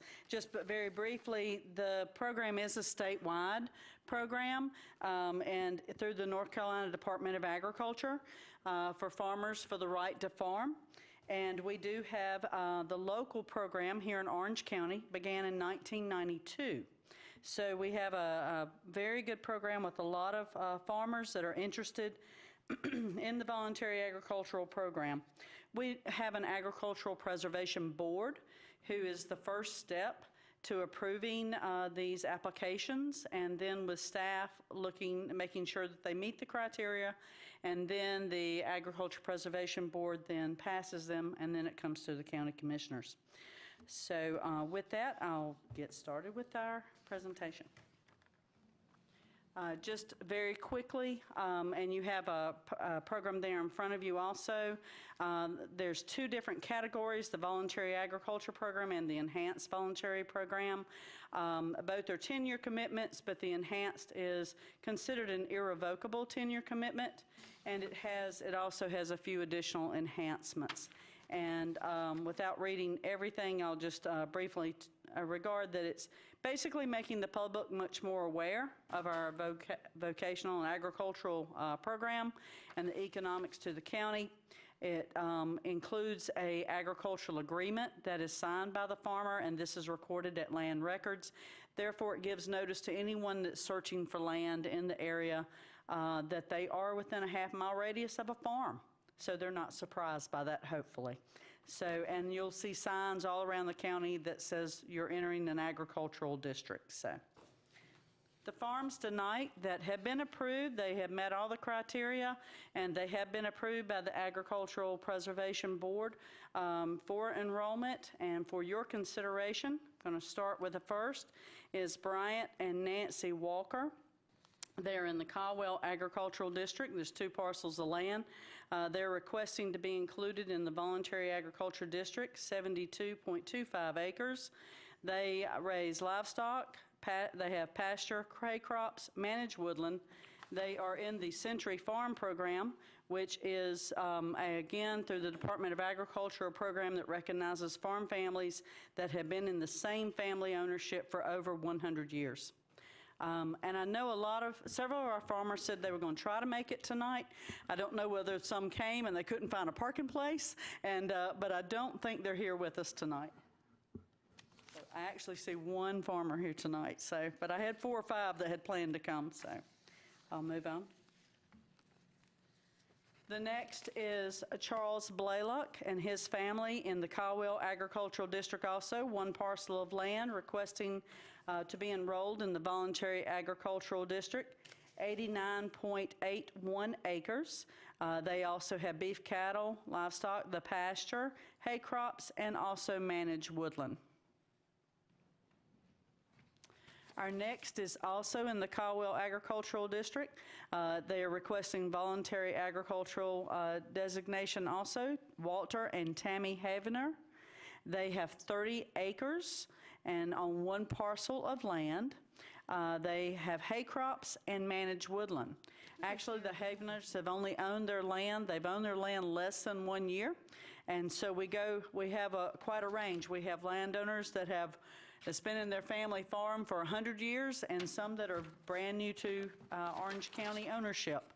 But one of their local neighbors recommended that they get into the program, so they are managing their woodland and hay crops there. The next is a large family farm here in Orange County, Latta's Egg Ranch. You may see their eggs if you shop down at Weaver Street. And so they are the Paul, Mark, and Frank Latta, 3 brothers, multiple generations. Their kids also continue to farm. They are not in the Century Farm Program, but have talked to Peter, our historic preservationist, about being in that program because they have same family ownership for over 100 years. They have 9 parcels of land, totaling 569.53 acres, and they are requesting to be enrolled in the Voluntary Agriculture Program. They have poultry, beef cattle, pastures, hay crops, and manage woodland. David and Gay Walker, also in the Sly Eno Agricultural District. They're requesting to be in the Voluntary Agriculture District Program with 126.19 acres on 1 parcel of land. They have beef cattle, vegetable crops, pasture, hay crops, and manage woodland. David and his family changed from tobacco production several years ago and into the vegetable crops and sales there on their farm and at local farmers markets. When I asked David, was his family a potential Century Farm Program, he said, well, I guess so. It was given to us in 1754 with a charter from the King of England. So he rattled that off knowing, so he's also planning to submit application for that. So our smallest farm that we have in our program asking for enrollment is our voluntary agriculture district also at 8.7 acres. And this is in the Cane Creek Buckhorn Agricultural District, and it's one parcel of land. They intensively farm on this 8.7 acres, goats, pasture, vegetables, flowers, and agroforestry in their managed woodland. So they are with us tonight, Randa Williams and Lisa Joyner from Fireside Farm.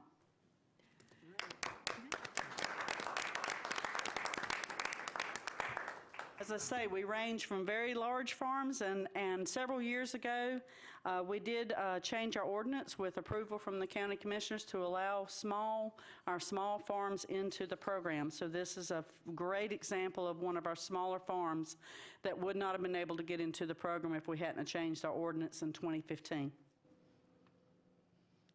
The next is seeking enrollment in the voluntary ag program is Tracy LaFleur and Robert Van Velde. They are wanting to be in the voluntary ag district program also, 39.94 acres. They're in the Cedar Grove Agriculture District with one parcel of land. They are right now raising vegetable crops. They have hay crops and beehives. This is quite a success story because, as you're familiar with the Breeze Incubator Farm, Tracy is a graduate of the Breeze Farm, and she she still has crops at the Breeze Farm and is slowly transitioning and moving her crops to her new 30 acres she's owned for less than a year. So she's worked with a lot of our agriculture agencies there in our building to make this happen, and it's quite a success story. She's doing a really great job. And then our last farm is an addition of acreage. This farm, Stephen and Marcia Scarlett, they are right up in the very corner of our Orange County, almost before you go into Caswell County, Caswell and Alamance County corner.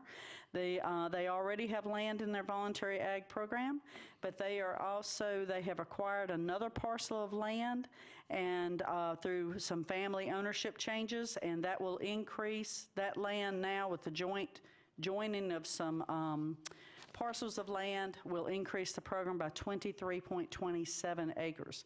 They're in the Cedar Grove Ag District, and they have livestock, pasture, hay crops, and managed woodland. So for your consideration, we're requesting the commissioners to accept the 8 farms into the voluntary ag program. This is rounding the acres. It's 960 acres. All in the voluntary ag program tonight. We do not have any at this time that want to join into the enhanced voluntary ag program. And lastly, I'll show you the map. The red areas on the map are the farms that we've discussed very quickly. The Marcia and Stephen Scarlett are in this upper corner. The Haveners are also very close up to the county line, the Person County line, and then Charles Blalock in the Caldwell area. Back over at Cedar Grove, we have Tracy LaFleur and Robert Van Velde. And coming back down towards the Caldwell, Bryant Walker. We have David and Gay Walker here. This is the Latta's Egg Ranch just north of Hillsboro.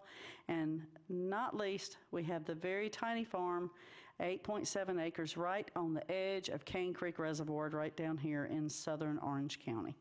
So those are your 8 farms, and you can see your totals. With your approval, this would be your totals for the increase in the program. Thank you, Ms. Hughes. Does anyone have any questions? Yes, Commissioner Mikopoulos. So looking at the Fireside Farm description, what's agroforestry? Great question. Agroforestry is, they're managing their forestry, but they're also using their forestry as, they have pasture. So they're running their goats also in their pasture area. In their forestry area. So it's sort of utilizing those areas for both, not just forestry, but then also pasture. And they could probably describe it better than myself. I get a thumbs up. All right, thanks.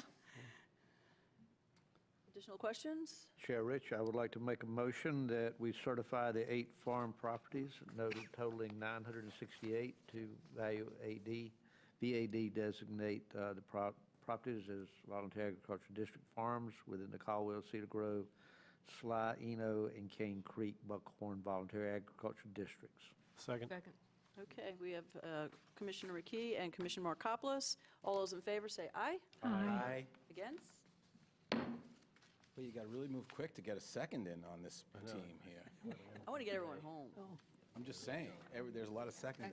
Is there any chance we can find a farm in Hillsborough, or in the Hillsborough Township, or the Chapel Hill Township that we might, I see they're the only two that we don't have one in there. I know they're mostly urban areas, but. We do have some, of course, right on the edges. You know, I don't have any in town per se. I am talking with someone that is on the edge of Carborough. Yeah, I meant in the townships Oh, even, you know, probably if we could just get in there, you know, not in the town itself. Not in the township. They probably would not meet our criteria, simply because of the prime farmland soils and that type of thing. But I'm not going to say they wouldn't. Be glad to look at them. Great. Thank you. Great work. Thank you. Thank you so much. Appreciate you hanging in there. Okay, Commissioners, we said we were going to move 11A up now to 4, and let's bring Kate up. And what we're doing here is we're going to consider the changes to the Justice Advisory Council structure and making appointments to the Justice Advisory Council tonight. And Kate, do you want to give us a rundown on what you're doing here? Sure, thank you, and thank you, Chair Rich and Vice Chair Price. I had good fortune of lamenting this afternoon about my position on the agenda, and it has moved, so I appreciate that. This will be very short and painless. The Justice Advisory Council is recommending 3 minor structural changes. We're seeking the Commissioner's permission to delete the emeritus position, which has been filled by former Commissioner Bernadette Policier, who was leading the Jail Alternative Working Group, and so it was a wonderful transition to the Justice Advisory Council for her to remain. She herself suggested a month or so ago that she thought that the position could be changed and transferred to somebody else. We did offer, of course, our former chair, Barry Jacobs, if he would like to remain in the emeritus position, and he declined. So the Justice Advisory Council is recommending that we convert that emeritus position into a domestic violence advocate position. We have already confirmed with Cordelia Haney, who is the Compass Center director, that she'd be willing to serve in that position, and we think it's an important position. We have other people who certainly have been able to bring up issues that are important to domestic violence advocacy, but having a specific position is, I think, pretty critical. So we're pleased that she'd be willing to serve in that. Second, we would like to create a new position, and that is a town and campus partnership position. We have more and more issues with the criminal justice system intersecting with UNC and students. They're very interested in a diversion program there, so we think it's important that we have that perspective on the Justice Advisory Council. And Eleanor Landis, who is the director of the Campus and Community Coalition for the Downtown Partnership, has agreed, if this position is created, to serve. So that is what we would be recommending to the commissioners tonight. Great, thank you. Any questions? Okay, if not, I'm sorry. Commissioner Bedford. I wasn't really sure about the history of the group, but when I look at the list of positions, they seem to be very traditional, and was curious if there was a plan to perhaps consider adding advocates, say, from the NAACP or from civil rights groups who might be pushing a little harder, should I say? Making enemies my first night, maybe? I'm not trying not to, but who might really push things that, you know, this is the system. These are our traditional values, and I didn't know what the group was working on now, or if that would ever be a possibility.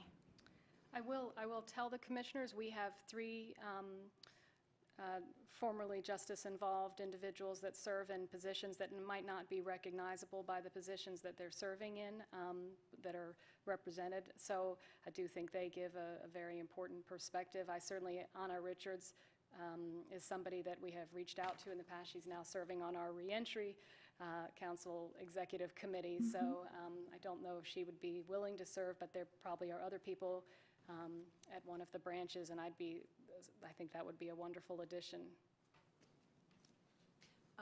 perhaps that be something when you meet with the committee that they can discuss. That'd be great. That'd be great. Thank you.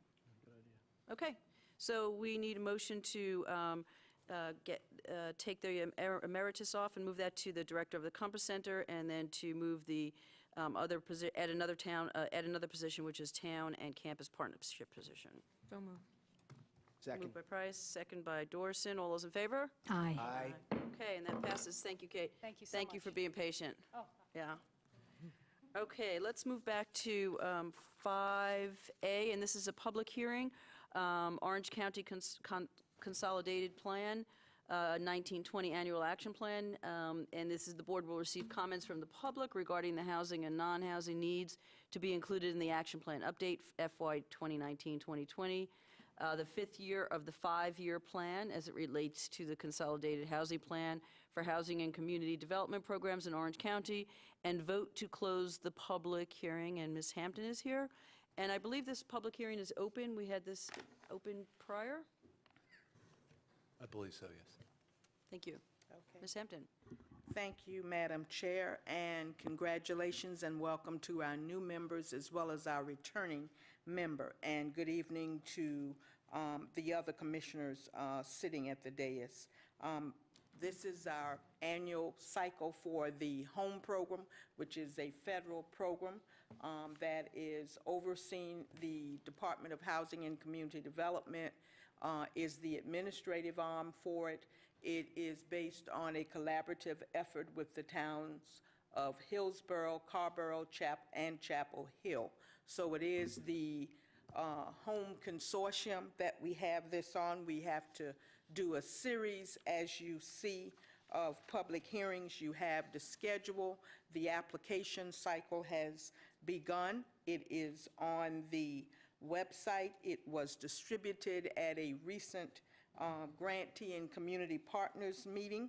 And this is the needs assessment public hearing. You will see that we have several others once applications have been received, but tonight it is to receive comments and input from the public as well as yourselves in regard to identified needs. The consolidated plan is 2015 to 2020, and I just want to say you will see FY 2015-19 because the fiscal year runs over to 2020, or you may have it discussed as program year. And so I now turn it back over to you, Madam Chair. If you all don't have any questions, I'd be happy. I don't know if we have any comments, persons in the audience, but we may have some. And we do. Yes. But let's go with questions first. Or are there any questions for Ms. Hampton? Commissioner Dorson. So, thank you. Just to be clear, where we are in the process now is that the annual process of distributing these home funds, the applications are out there, and they're going to come back, and then you'll come back after the home committee makes its recommendations, and we'll be voting on that. But tonight, we're just talking about the big plan. The big plan, the identified needs for the year, because we have to every year update the annual action plan, which includes the new projects that would come out of the applications recommended and which you all would have to approve, as well as each jurisdiction.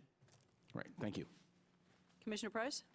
In the description here, it says that, you in advertising, there was in the Herald Sun and another paper, but did you place any ads in the News of Orange County?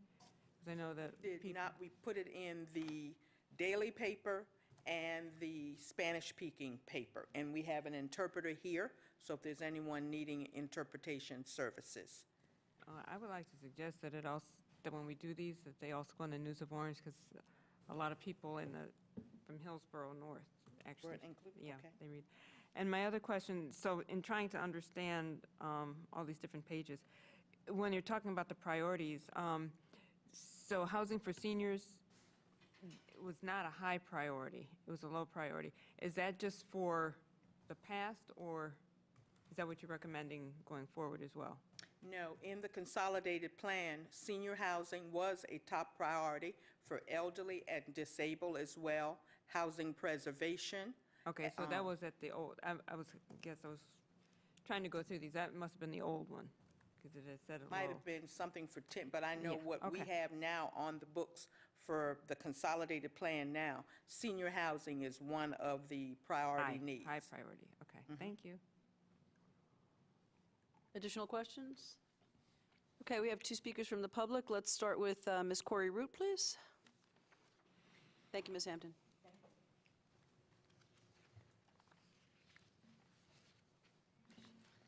Good evening, Commissioners. Good evening. I'm really happy to have this opportunity to talk with you and just to remind folks about the Partnership to End Homelessness. I'm the coordinator of the Orange County Partnership to End Homelessness, which is funded, thank you very much, by the county and the towns of Chapel Hill, Carborough, and Hillsborough. So it's funded by all 4 jurisdictions. And one of the roles of the partnership is really coordinating among all of the service providers. And as part of that work, in 2016 into 2017, we mapped our system. And as part of that mapping of figuring out all the things that we have, we also figured out what we don't have, right, and created a gaps analysis. So as we're thinking about, the consolidated plan and home funds, appreciate you guys considering the homeless system gaps and thinking about partial uses of those home funds. So in particular, I would point you to 2 of the gaps, which are our top 2 prioritized gaps. So we created the list of gaps, and there were 8 to start with. Now we have 7, so we filled 1 of them, which is fantastic. But of the remaining 7, all of which have some degree of partial movement, the top 2, which are a rapid rehousing program, which is housing subsidy plus services. The housing subsidy part of rapid rehousing can be funded through home funds, through TBRA, the Tenant-Based Rental Assistance of Home. Sorry for all these acronyms. They just start coming very quickly. And then the second prioritized gap, which is income-based rental units. So as a lot of you guys know, a lot of the folks that we work with who are experiencing homelessness are on disability income or have a very fixed income, and there are very limited places to place folks who are on that very limited income. So we're looking at increasing the number of income-based rental units. So those are both uses that would be potentially eligible for some home funds. So just wanted to take this great opportunity and appreciate having the opportunity to tie it back into the homeless system gaps. Great. Thank you, Ms. Root. And then Dolores Bailey.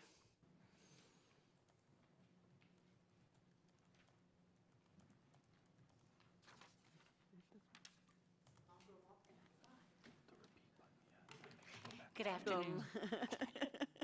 Made it. Push button, right? No, it's No, all. you're good. Oh, so, okay. Congratulations, new members. Welcome. I've been seeing you for a while out in the general public. It's nice to see you behind the podium. Congratulations, all of you all. My name is Dolores Bailey. I am Executive Director of Empowerment Incorporated. We're a nonprofit located in Orange County, specifically in Chapel Hill, that provides affordable housing, economic development, and community organizing. I'd like to take a little side note to say and invite you all Saturday to our fundraiser at the Franklin Hotel, 7 to 10 p.m., where we will honor one of the greatest community organizers, Nate Davis, who has been the director of the Hargraves Community Center for 48 years. And on Saturday, we are going to honor him. So just wanted to share that with you all. I'd also like to acknowledge my support for the plan that Ms. Hampton and staff created, the one that's creating 15 vouchers that will go to the low-income people in our county, recognizing that that was something that we had established in the consolidated plan 4 years ago. And I think I wrote a note to each one of you saying how glad I was that we were able to make that happen, to reach that low. It is no small feat to have been able to accomplish that. So I compliment your staff for making that happen. The other thing I wanted to mention is we are here to talk about need. I'm always here for that. I do want to just tell you all we have worked continuously with the lowest of income, from 80% down to as low as possible. We recently worked with the Lakeview community. That's the mobile home community in Chapel Hill that was threatened with being displaced. Yesterday, we met with the residents of the Tar Heel Mobile Home Park. That's some 72 families. There's some plans that are going on about displacing some of them. Empowerment is in the middle of all of that because there's lots of things that happen when you tell people they're going to be displaced or that might happen. I'm speaking tonight about that because that is an issue that I believe is going to need to be covered with some of these home dollars. Housing is difficult to find. Inventory is low. Empowerment owns 45 rental units and all of them are full. We are scrounging to find inventory. And I know when I come before you and you say, Dolores, I want to spend $200,000 on a house, and you go, that's a lot of money for one house, but that's a family we can house immediately. However, Ms. Hampton held a retreat last week or a couple of weeks ago, talked to us about how to maximize our dollars. Empowerment is on board for trying to figure out how to maximize the dollars that we come and ask for before you all. So I wanted to let you know the need is there, you know that already, but that we are working together to try to address some of the needs. But please remember those folk living in mobile homes and how they're suffering, how they're living in fear, and just the fact that they don't have any place to go, but Empowerment is on board for trying to help them find somewhere. Thank you. Thank you, Ms. Bailey. I think we have a question. Don't leave. Commissioner Markopoulos. So is the Tar Heel Mobile Home Park the one that's down south of the Homestead MLK intersection? The one on 15501 across from what's Pinnacle Bank now. Used to be Bank North Carolina, used to be Harrington Bank. MLK, not MLK. What did I say? MLK. 501. Right, yeah, back behind the Quick Store on the other side of the road. Yes. Yeah, okay. Yeah. Gotcha. So there are some plans already. The developers started talking to them. Yeah, and for reference, there's 12 units that the developer wants to get rid of that's in the front of the mobile park. They're going to rebuild the gas station and possibly a storage. And a storage, not possibly. And a storage. So 12 of those units are going to But have there's to be only space for 5. 5 of them. And so they're looking around, they're working with Habitat. Dolores is working with them. Family Success And Alliance. yeah, so we'll keep up, if y'all could keep us posted on that, and if there's anything else more we can do on that. Thank you. Thank you, Ms. Bailey. Additional questions and comments for Cheryl. Commissioner Dworson. Yeah, I would just like to ask that, that the home group reach out to Corey about making sure that the providers that the partnership is working with knows about the application, and so talking about those needs that she identified, the rapid rehousing and the income-based rental units, to make sure that that if there's an application to be made on any of those, that they have the information. Yes. And I would like to say, if I may, Madam Chair, that in response to your question, Commissioner Dorison, the Rapid Rehousing Fund this year was in to be leveraged against the local voucher program. And so it was there. We had rapid rehousing and we submitted an application to the state through the Continuum of Care, which is led by the Partnership to End Homelessness. So we received a notice. We're trying to get clarification on whether we were funded or not. And if we weren't funded, then we would be back before this body with a recommendation for how we can use those funds. We have also recently re-released guidelines for the risk mitigation and housing displacement program. And that program has 3 areas. And those 3 areas, one is solely for landlords, which is the incentive to incentivize them to stay within the program. The second is housing stabilization, and that is we included working with the coordinated entry, persons that were assessed through that coordinated entry. We have already provided funding that you also graciously awarded to us through that fund to 2 homeless families that came in through the coordinated entry process. So we continue to work through that process.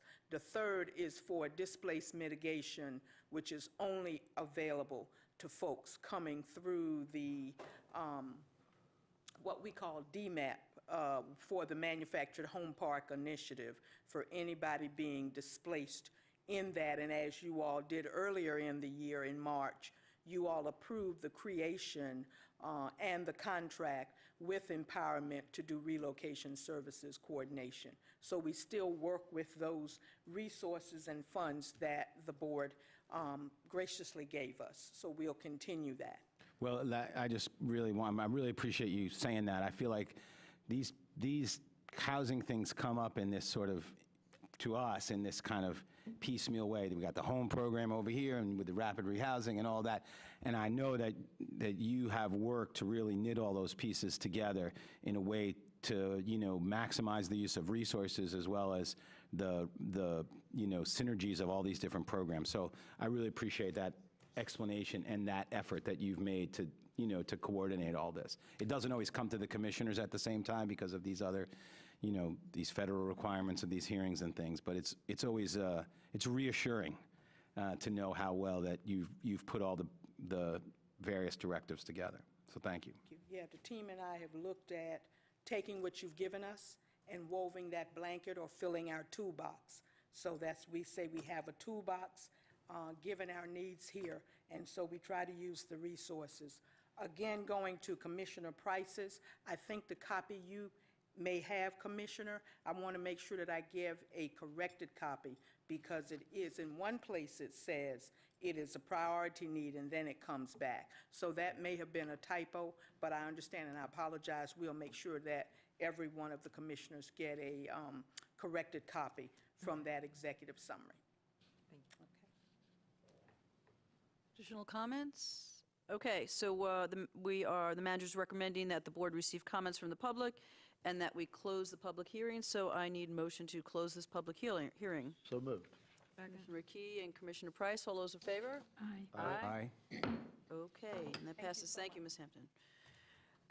We do not have anything on the regular agenda, so let's move to 7, and that is reports, River Park Improvement Update. The board will review planned improvements to River Park downtown Hillsborough prior to submittal to the Town of Hillsborough Historic District Committee, or Commission rather, and that's Dave Stansel and Katie Murray. Thank you. Good evening. Welcome. Thanks.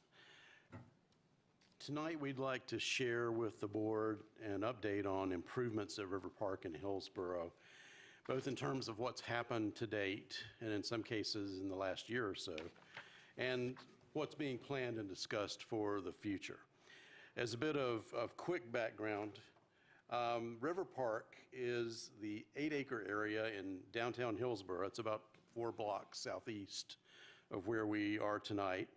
It's located between the Eno River, and I think it's probably fairly evident on this map, but Eno River, South Churton Street, which is here, the Weaver Street Market would be located over here, East Margaret Lane, and the buildings that front along that, the 1954 courthouse, the sheriff's office, the justice facilities, the DA's office, and then South Cameron Street, the Link Center, the Government Services Annex, and the medical office to the south. So the area in between all of that is essentially River Park. And this is the adopted master plan that was created.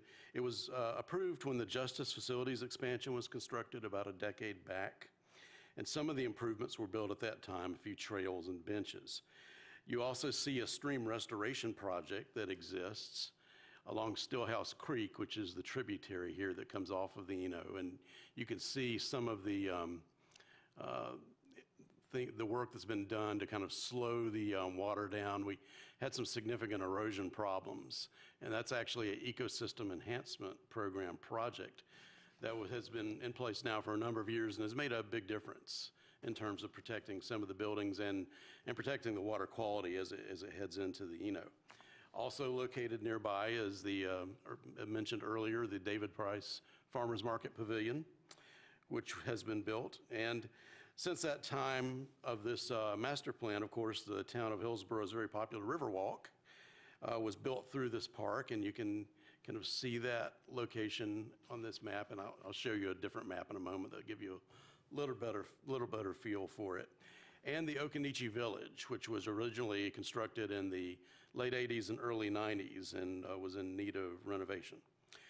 So with the popularity of this location for things like movies in the park, festivals and events, the board approved funding in the last few years to put in place some of the other improvements that you see in the master plan here. So in the last year or so, we've made some fairly significant electrical improvements next to the Farmers Market Pavilion. We've added some trail segments that have been built.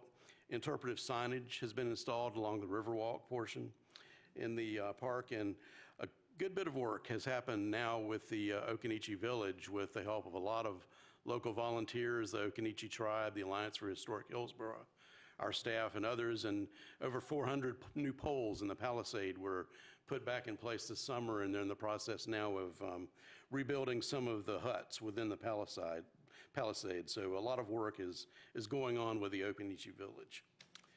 So we're now ready to move ahead with the final set of improvements from this master plan from 2017. As you can see on this slide, those are generally four things. One is the realignment of the Riverwalk segment. I'll show you a map in just a second that'll bring this home a bit. We are going to propose adjusting the route of the Riverwalk through the park to keep from having to build a very expensive and very complicated bridge. Those of you who know River Park may have walked on what we call the swinging bridge, a bridge that has suspension on it and bounces a bit as you go across it, which is not really large enough and sufficient for emergency access. The more we looked into replacing that bridge, the more expensive it got and the more complicated it got. And we have a very, very good bridge just a few hundred, no, not even 100 feet north of that bridge that will meet all of our needs. And so we're going to propose using that and rerouting Riverwalk up to there. I mentioned the work at the Occoneechee Village that will be going on and continuing to happen. One of the neat things that's happened in the last year or so is a new Churton Street entrance is warranted based on a couple of things. The Churton Street pedestrian improvement project that's been going on the last couple of years has created a new walkway, crosswalk from Weaver Street Market and the parking deck across Churton Street onto an area that has been turned into a new bus turnout.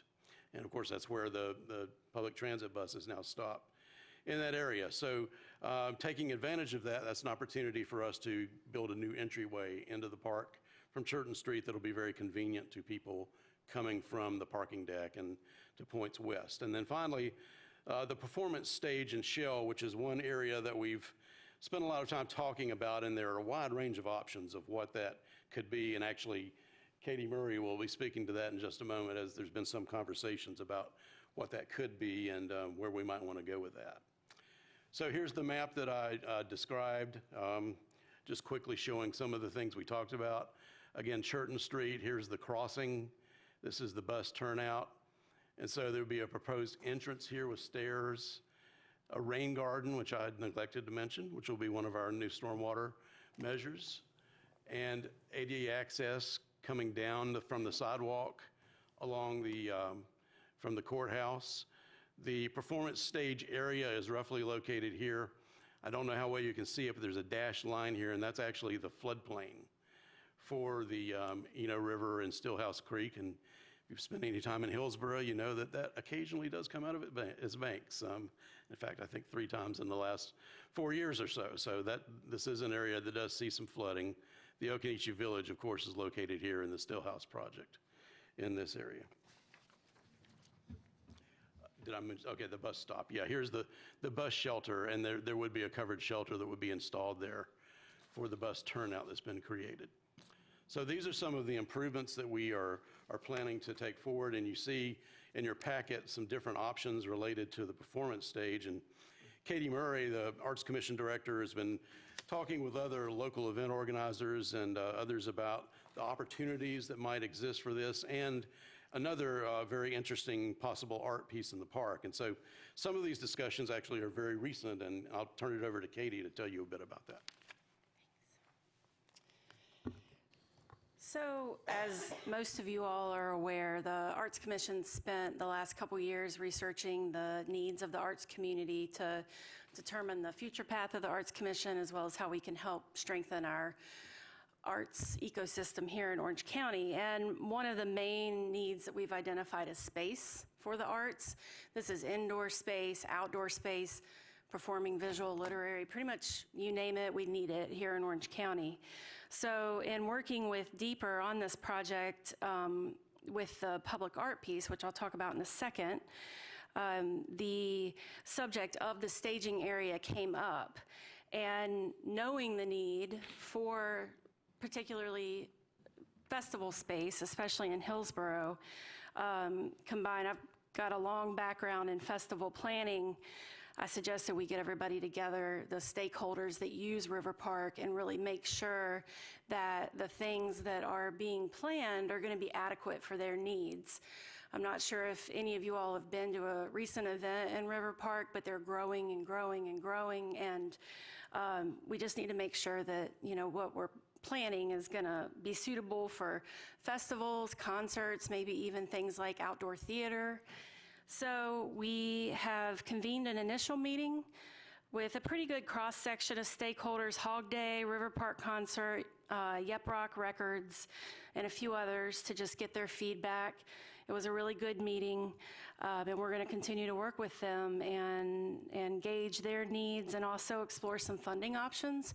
We realize that, you know, making something a little larger is going to require some more money, so we're exploring all kinds of options to see how we can make that happen. And you want me to, where'd Dave go? You want me to go ahead and talk about, okay. Forward the, sorry, I missed that slide. Okay, so the public art piece, this is very exciting. The Arts Commission is partnering with the Hillsborough Arts Council, and we are being supported by the Town of Hillsborough, the Hillsborough Tourism Board, and the Hillsborough Tourism Development Authority to create a, quote, gateway sculptural work. I say quote because it may be some sort of gateway, it might not be. We don't really know yet. It's going to be located at the Churton Street entrance that Dave was explaining a minute ago. And the really cool thing is we're going to be using the wood from the fallen tree on Calvin Street. Supposedly the oldest tree in the county, 250 years old. The whole community's been mourning this tree. So we have undergone plans actually with Randall, one of your farmers from earlier. He's helping us mill the wood, store it, dry it.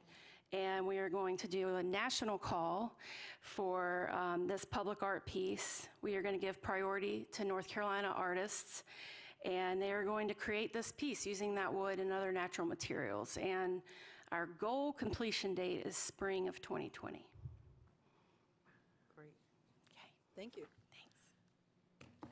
Katie, why don't you hang around in case there's some questions for you?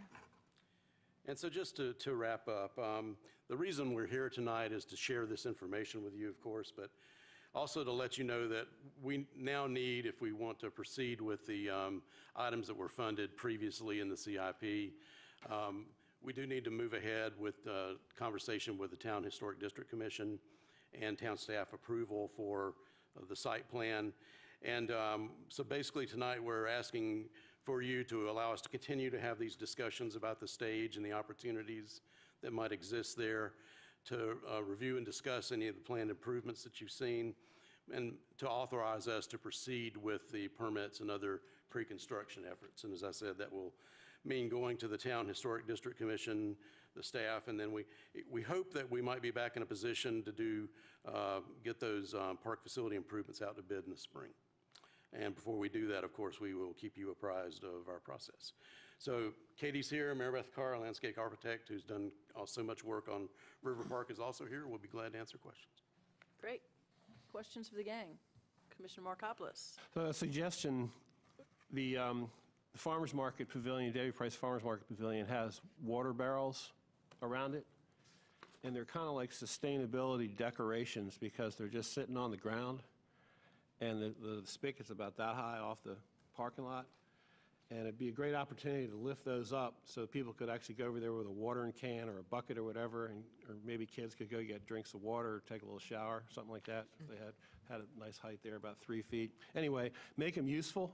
So I walked by there a month or two ago, and I looked over and thought, you know, nobody's even using that water. It's getting collected, but, you know. Yeah, and you're right, and it's there have been some challenges with those cisterns as well. The collection process didn't work as well as we initially thought it would, so we've actually gone in a couple of times to try and improve it. And certainly, we want that water to be able to be used. That's the whole point of being able to collect it. So we can, as part of this, take a look at what we can do to improve the collection and usage process. Thanks. Great. Additional questions? Commissioner Price? Yeah, the map, at least the map in the pack that I have didn't show the flood line. The dotted line, was that right behind the stage? Yes, the stage is located just conveniently and, well, purposely, just outside of the floodplain area. And that's by design. Well, yeah, I was wondering, before I saw that line, because, reading this at home, it wasn't there. I hope it's far enough away. Yeah. Because I know that there's been a lot of mud over there. There has, and our crew has been out there many times to clean that area of Riverwalk. We've had a lot of silting events over the last couple of years. Yeah, now, and I was wondering about that because of the topography, the washdown of. Yeah, there is kind of a natural amphitheater here, or a natural bowl heading down to the river. Interestingly enough, as much flooding as we've seen, it has tended to stay within the boundaries of the 100-year floodplain, so we haven't seen a lot of, we haven't seen it get up above the Farmers Market Pavilion or higher up on the hill, but the other interesting part of that is it's not happening every 100 years, like a 100-year flood is supposed to. It's happening every few years now, so. A few months. But I think we feel fairly comfortable with that location, and that may be something that'll be adjusted as we go forward. Okay. And my other question was about the budget. So you had 400,000, you've got 370,000 left. So how much of that is going to the stage, and how much is that for other projects? Roughly, the stage can be widely variable. Of course, you've seen the pictures. The funding that was approved, and that's actually two different sources, but the funding that was approved is for a fairly basic stage, so roughly $100,000 of that might be going towards the stage, and that's why, in order to do the nicer pavilion type structures that you see in your agenda with storage rooms and the like, there would be considerable additional funding required for that. Commissioner Dorson? Yeah, so just following up on that. So these three pictures of these stages, you're saying that first one is within the existing budget? Or none of these are within the existing budget? I think none of those are within the existing budget. Frankly, their range would be somewhere from, an additional, I think we said in the abstract 125,000, but upwards, it could go upwards if we built the maximum, the nicest. We could be talking about $250,000, $300,000.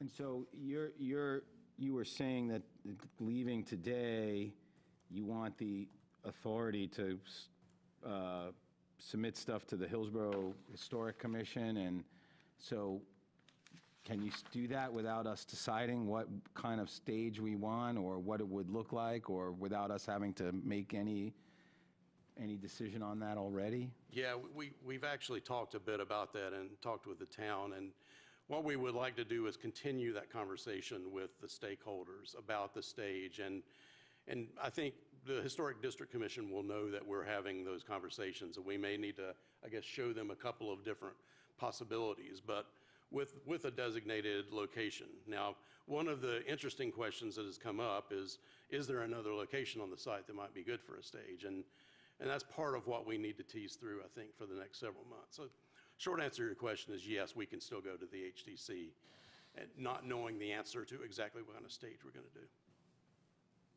Commissioner Green, then Markopoulos. On the cost, is there a possibility of working with a private funder or private fund rate funders to help get you to what you need? There is, and we are actively pursuing that. Commissioner Markopoulos. So thinking about the stage design, every show that I've seen there, all these great shows have been there, the stages have been elevated, which has been very effective, projects the sound better, delineates the stage area better, and it's, aesthetically pleasing as well to see, like we are, we're elevated, right? This is such a great stage. But Has there been discussion about that? It seems like if we're going to build one, we should build it with a 3 or 4 feet of elevation and make it a really nice musical venue. I'm going to invite Mary Beth to come up and speak to that. And some of the variations we have. Can you talk into the, We've talked about, raising the stage 3 to even as high as 6 feet. The problem with that is you have to have handicap access to it. So the higher you get, the more expensive it is.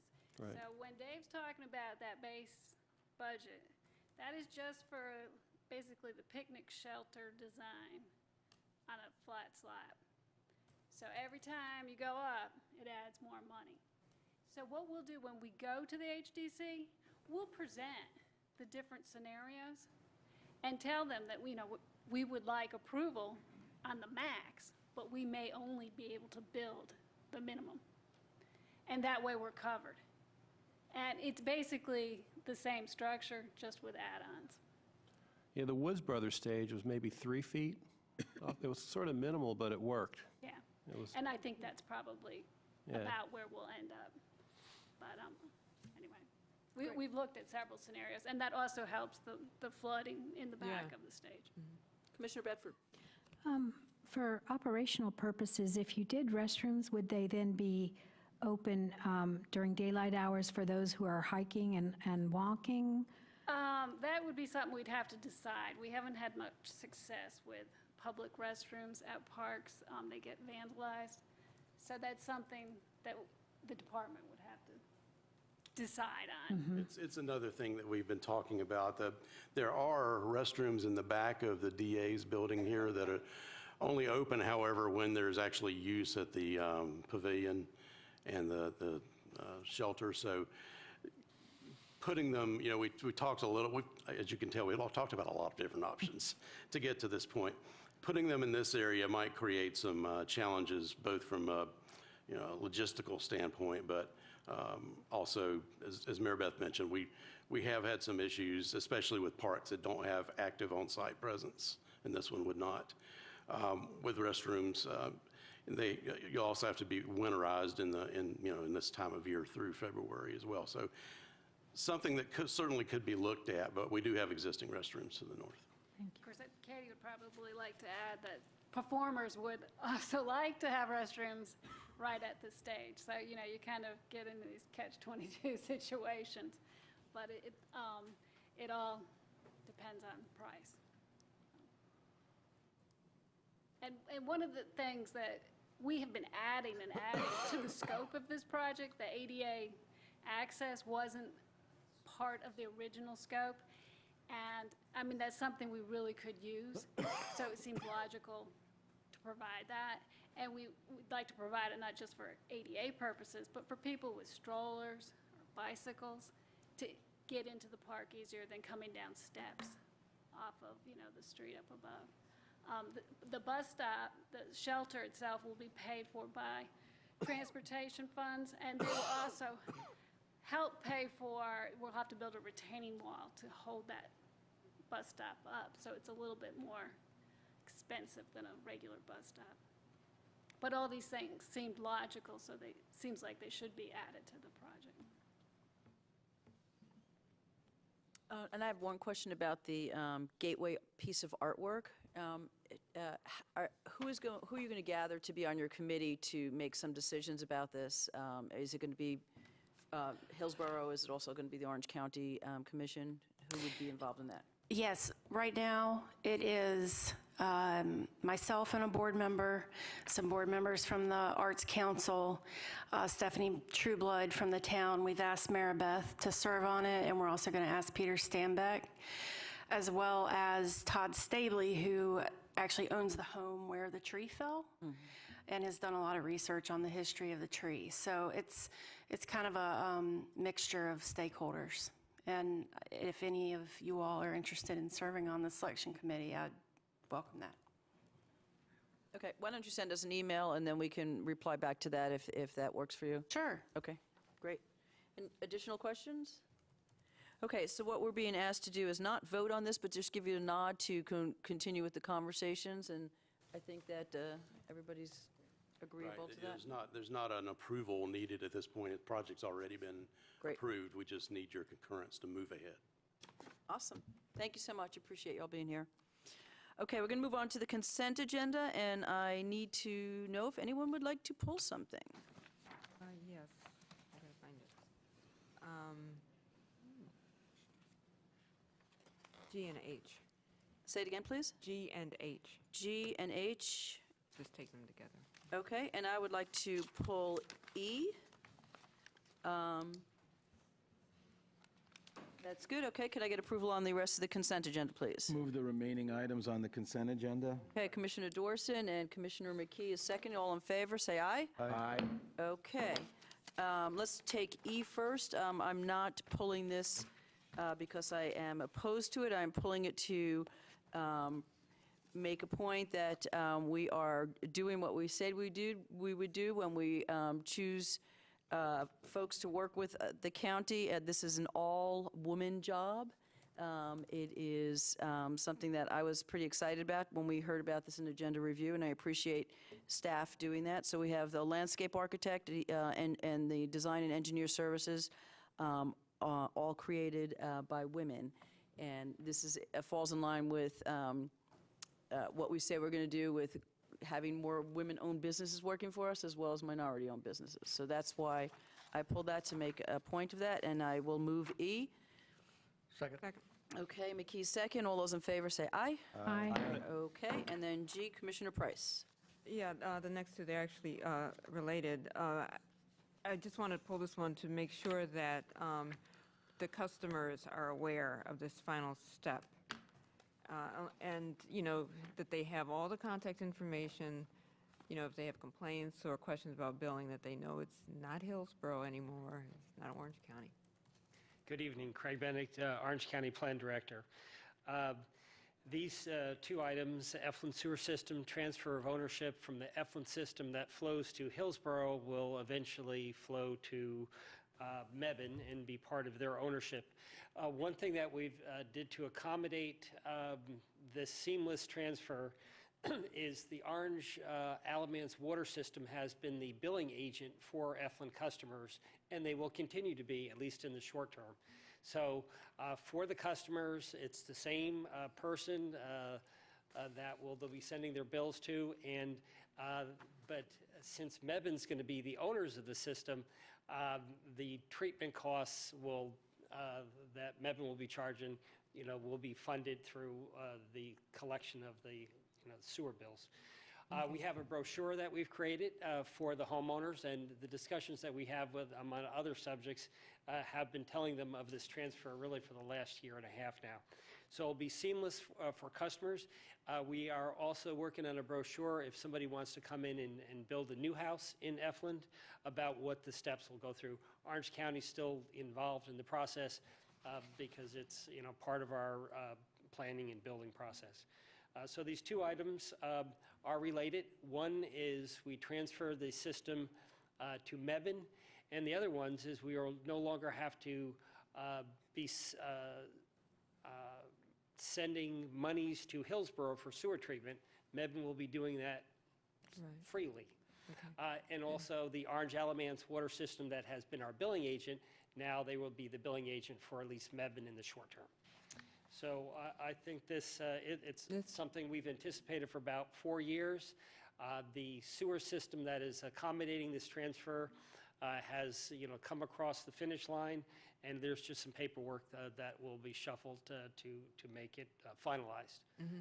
And the reason that I pulled H along with it is because I often get questions, particularly when I have to speak over at UNC Chapel Hill to various classes, as they wonder, does Orange County work in collaboration with other entities?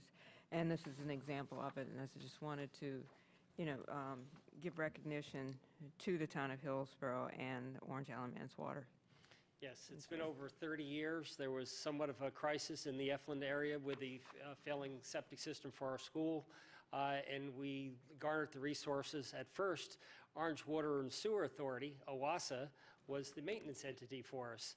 And Orange Alamance Water System, OWAS, was the billing agent, and Hillsborough was the treatment agent, and the commissioners found funding to create the system. Okay. So with that, I will move this agenda, both agenda items. G and H, and second by Commissioner Dorson. All those in favor? Aye. Okay, and that passes. Thank you. Okay, so that takes care of 8. Okay. County Manager's Report. Ms. Manager, do you want to talk a little bit about Go Triangle, or? I was going to defer to Commissioner Markopoulos because he has been attending the meetings, and right now, a lot of this hasn't been in the staff's hands.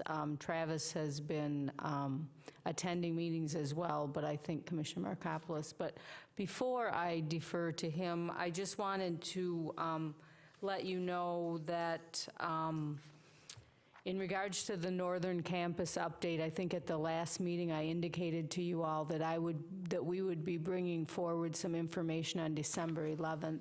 We are looking more closely at how we're going to address the budget situation with the Northern Campus, and we feel like we have some good solutions and options for you all. But in working with the architects, we've all decided to that it will not delay the project if we're continuing to move forward. And so we are going to put off bringing this to you until January 22nd. But it's not going to delay the project because we're not to a point where we need to start spending money other than what we're spending for the architects. And so I wanted to let you know that so you won't be surprised next week when it's not on the agenda at this time. And then I was going to defer and ask if Travis or Commissioner Markopoulos wanted to share some information on the light rail project. That's great. I can go ahead. Thank you. It's been a couple of weeks of high drama. Starting with the Duke issue, that is moving along pretty well, actually. The initial issues that were raised were addressed by Go Triangle the very next day, actually. Go Triangle staff worked into the night to address the issues in the original letter from Vincent Price. And many of the issues actually had been addressed. The media coverage sort of springboarded off the letter and gave the impression that these were issues that Go Triangle had not been addressing and had just let slide. Well, there's a lot of department heads at Duke with varying perspectives who bring their concerns to the president, and then it goes out from there. So anyway, there's very productive discussions going on about these issues, many of which were actually resolved previously but was not generally known. It was a surprise to everyone that Mr. Goodman resigned as the chair. That was a big PR hit since he was the chair of the fundraising effort. And there is a lot of angst and concern among the businesses there. And that is, as you can imagine, actively being addressed right now as well. And then in the midst of it, here comes news of a felon that they discovered in the many people that are working on the project. And so what happened there was the previous director of the light rail project, from what I've told, was the only one who knew about the record of this. He's a sub-consultant, so he's not someone who was directly entered into a contract with. He was working for the person that Go Triangle had hired for this particular part of the job. He has been terminated. As soon as Go Triangle, learned what they could about it, they did the right thing and terminated him. The other issue is the ROMF, the maintenance facility. A lot of questions from neighbors, as you'd expect. The questions about sound have been sort of the most talked about issues. And I think that I'll get Jeff Green to send everyone a description of that issue because he's been really studying it. He's a senior planner at Go Triangle. And it's a sort of an arcane explanation of what the decibels mean and how they're measured. It turns out that the way that they are typically measured gives the impression that everything is constantly at a high level of noise, when in fact it's more like an exterior air conditioner on a house. So I'll get that information sent to us so you can. I can't begin to describe it the way that he can. He knows it very well.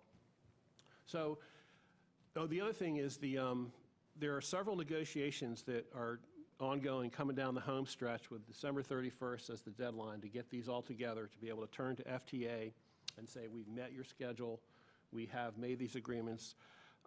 There's discussions with the railroads, with Norfolk Southern and North Carolina Railroad about, a lot of the route runs near the railroad, right? So they got to work out the right-of-ways and the relationships and responsibilities there. So that's ongoing. I would just add as an observation that in my experience being on the Go Triangle board and hearing the progress, they are working very hard and putting in a lot of overtime to get this done. And a lot of it is due to the fact that the state imposed an accelerated schedule. You might look at it and say, well, there was a fumble here, they didn't do this perfectly here, something slid there. With the schedule that the state has, not only the schedule that the state imposed on the project, but the way the legislature has, changed their approach to funding a couple of times and required large amounts of effort. Like, a lot of people had to drop what they were doing and just deal with the fact that the legislature was trying to deep six the project. So, all in all, just to summarize, things are moving forward, and there is a lot better grasp of the details and a lot more progress on the agreements than the media has led on. And very soon, Go Triangle will be able to release the information on the answers and negotiations with Duke. And I think they've been appropriately reserved in not releasing that yet until they've had their final discussions with representatives from Duke. So in that sense, there's sort of an information vacuum where, the media is looking at the letters from Duke, and they're not really getting the information from Go Triangle because they're wanting to, respect the process and not just be tossing out, volleying back over the net on all these issues. So that will come out very soon, and you'll be able to judge for yourself. Commissioner Price? And what about the downtown? Yeah, that's the Blackwell station I referred to. So they were concerned about cutting off yeah. parts of downtown, but they're working on it. Yep. I know that they were supposed to be doing like a bridge or something. Yeah, they had plans for a pedestrian bridge and pedestrian and bike access around the station. So what it was the road goes over the railroad track. If you've ever been over there, and then it drops down, goes pretty steep, right? So the station was going to be right next to the track. Needed to extend out a flat plane. Station needs to be flat. Left like a 6-8 foot drop at the end of the new station footprint. And so that was going to effectively prevent cars from, driving through there. And so they started addressing that with, there's, I don't know, something like But they'll be able a to lot do of that. design has gone into making it a pedestrian and bike access and a pedestrian bridge. And Well, they'll have that done by the deadline, right? I mean, well, they're going to have Yeah. some I mean, that's what they're agreement, working right? toward. There's going to have to be something resolved. It's I think, I mean, that's a real issue, right? That's a real issue there. I mean, because if the businesses down there have enough sway over the process, it could incur more costs to, I mean, the ultimate solution, the most expensive solution would be to have aerial track over there, and so cars could drive below it, right? So I think that was the original impetus for Go Triangle, to look at keeping the cost down, make it a pedestrian and bike access. And I think, you know, my reaction to it was, I mean, if I'm north of Blackwell Street and I want to get down to the Bulls Park or DPAC, I can park in the parking deck and walk 4 minutes and be there. Or if I really want to have my car down there at American Tobacco Park, I can drive for 6 minutes and go around. So I don't know. It's hard to understand what these concerns are rooted in, and plus the fact that the light rail would deliver customers right there, right where you want them, you know. So, but that's ongoing. That's the murkiest issue to me, because they are in the midst of like a total reworking and renegotiation of that area. So. Travis, did you want to add anything to that? Sorry, I didn't mean to catch you off guard either. I was thinking. Yeah. The only thing I would add is the board will recall that when the state imposed the limitation on state funding, Durham agreed to pick up the $57 million gap that was created. So we will have to come back in January, February, and approve changes, those amendments to the cost share agreement. So the board will have to consider that cost share agreement in the coming months. And Commissioner Markopoulos, Durham is voting tonight for the rezoning. The city council is Yeah. voting on the ROMF issue, the Right. zoning for the ROMF. So we'll know by the end of the night if that And so, zoning has I changed. should also add, the Chapel Hill considered it the other night, and if you all want to watch the Chapel Hill Town Council in action, you should watch the video of their discussion of this issue. It was really informative. They are bringing it back maybe next week. Yes, it's coming back. They, you know, Wednesday. all kinds of issues were raised, but yeah. I mean, on the face of it, the staff reviewed all this stuff and said that they approved of the stormwater and the design, very detailed design drawings. So, you know, the expectation is that their expertise will eventually prevail. Questions, comments? Just thank you. It's a lot different than what was read in the newspaper. Yeah, it's like alternate realities. Yeah. Okay, county attorney's report. Just briefly, today, the legislature ratified two bills, one for increased economic development incentives and another for hurricane relief. The big one that everybody's looking at, the voter ID, is in House committee. The Senate approved the bill. You should be able to listen to that, I think, around 11 o'clock in the Ethics and Elections Committee of the House. It's supposed to be broadcast on their website. Thank you, John. Okay, there's some information items, number 12 in the back of your agenda. Those are just for you to read. And I am going to ask for a motion to adjourn, but before that, David Hunt asked us all if we could stick around for a couple of minutes for a photograph. And with that, I will ask for a motion to adjourn. So moved. All right, Commissioner McKee, all's in favor? Aye. All right, thank you, everyone.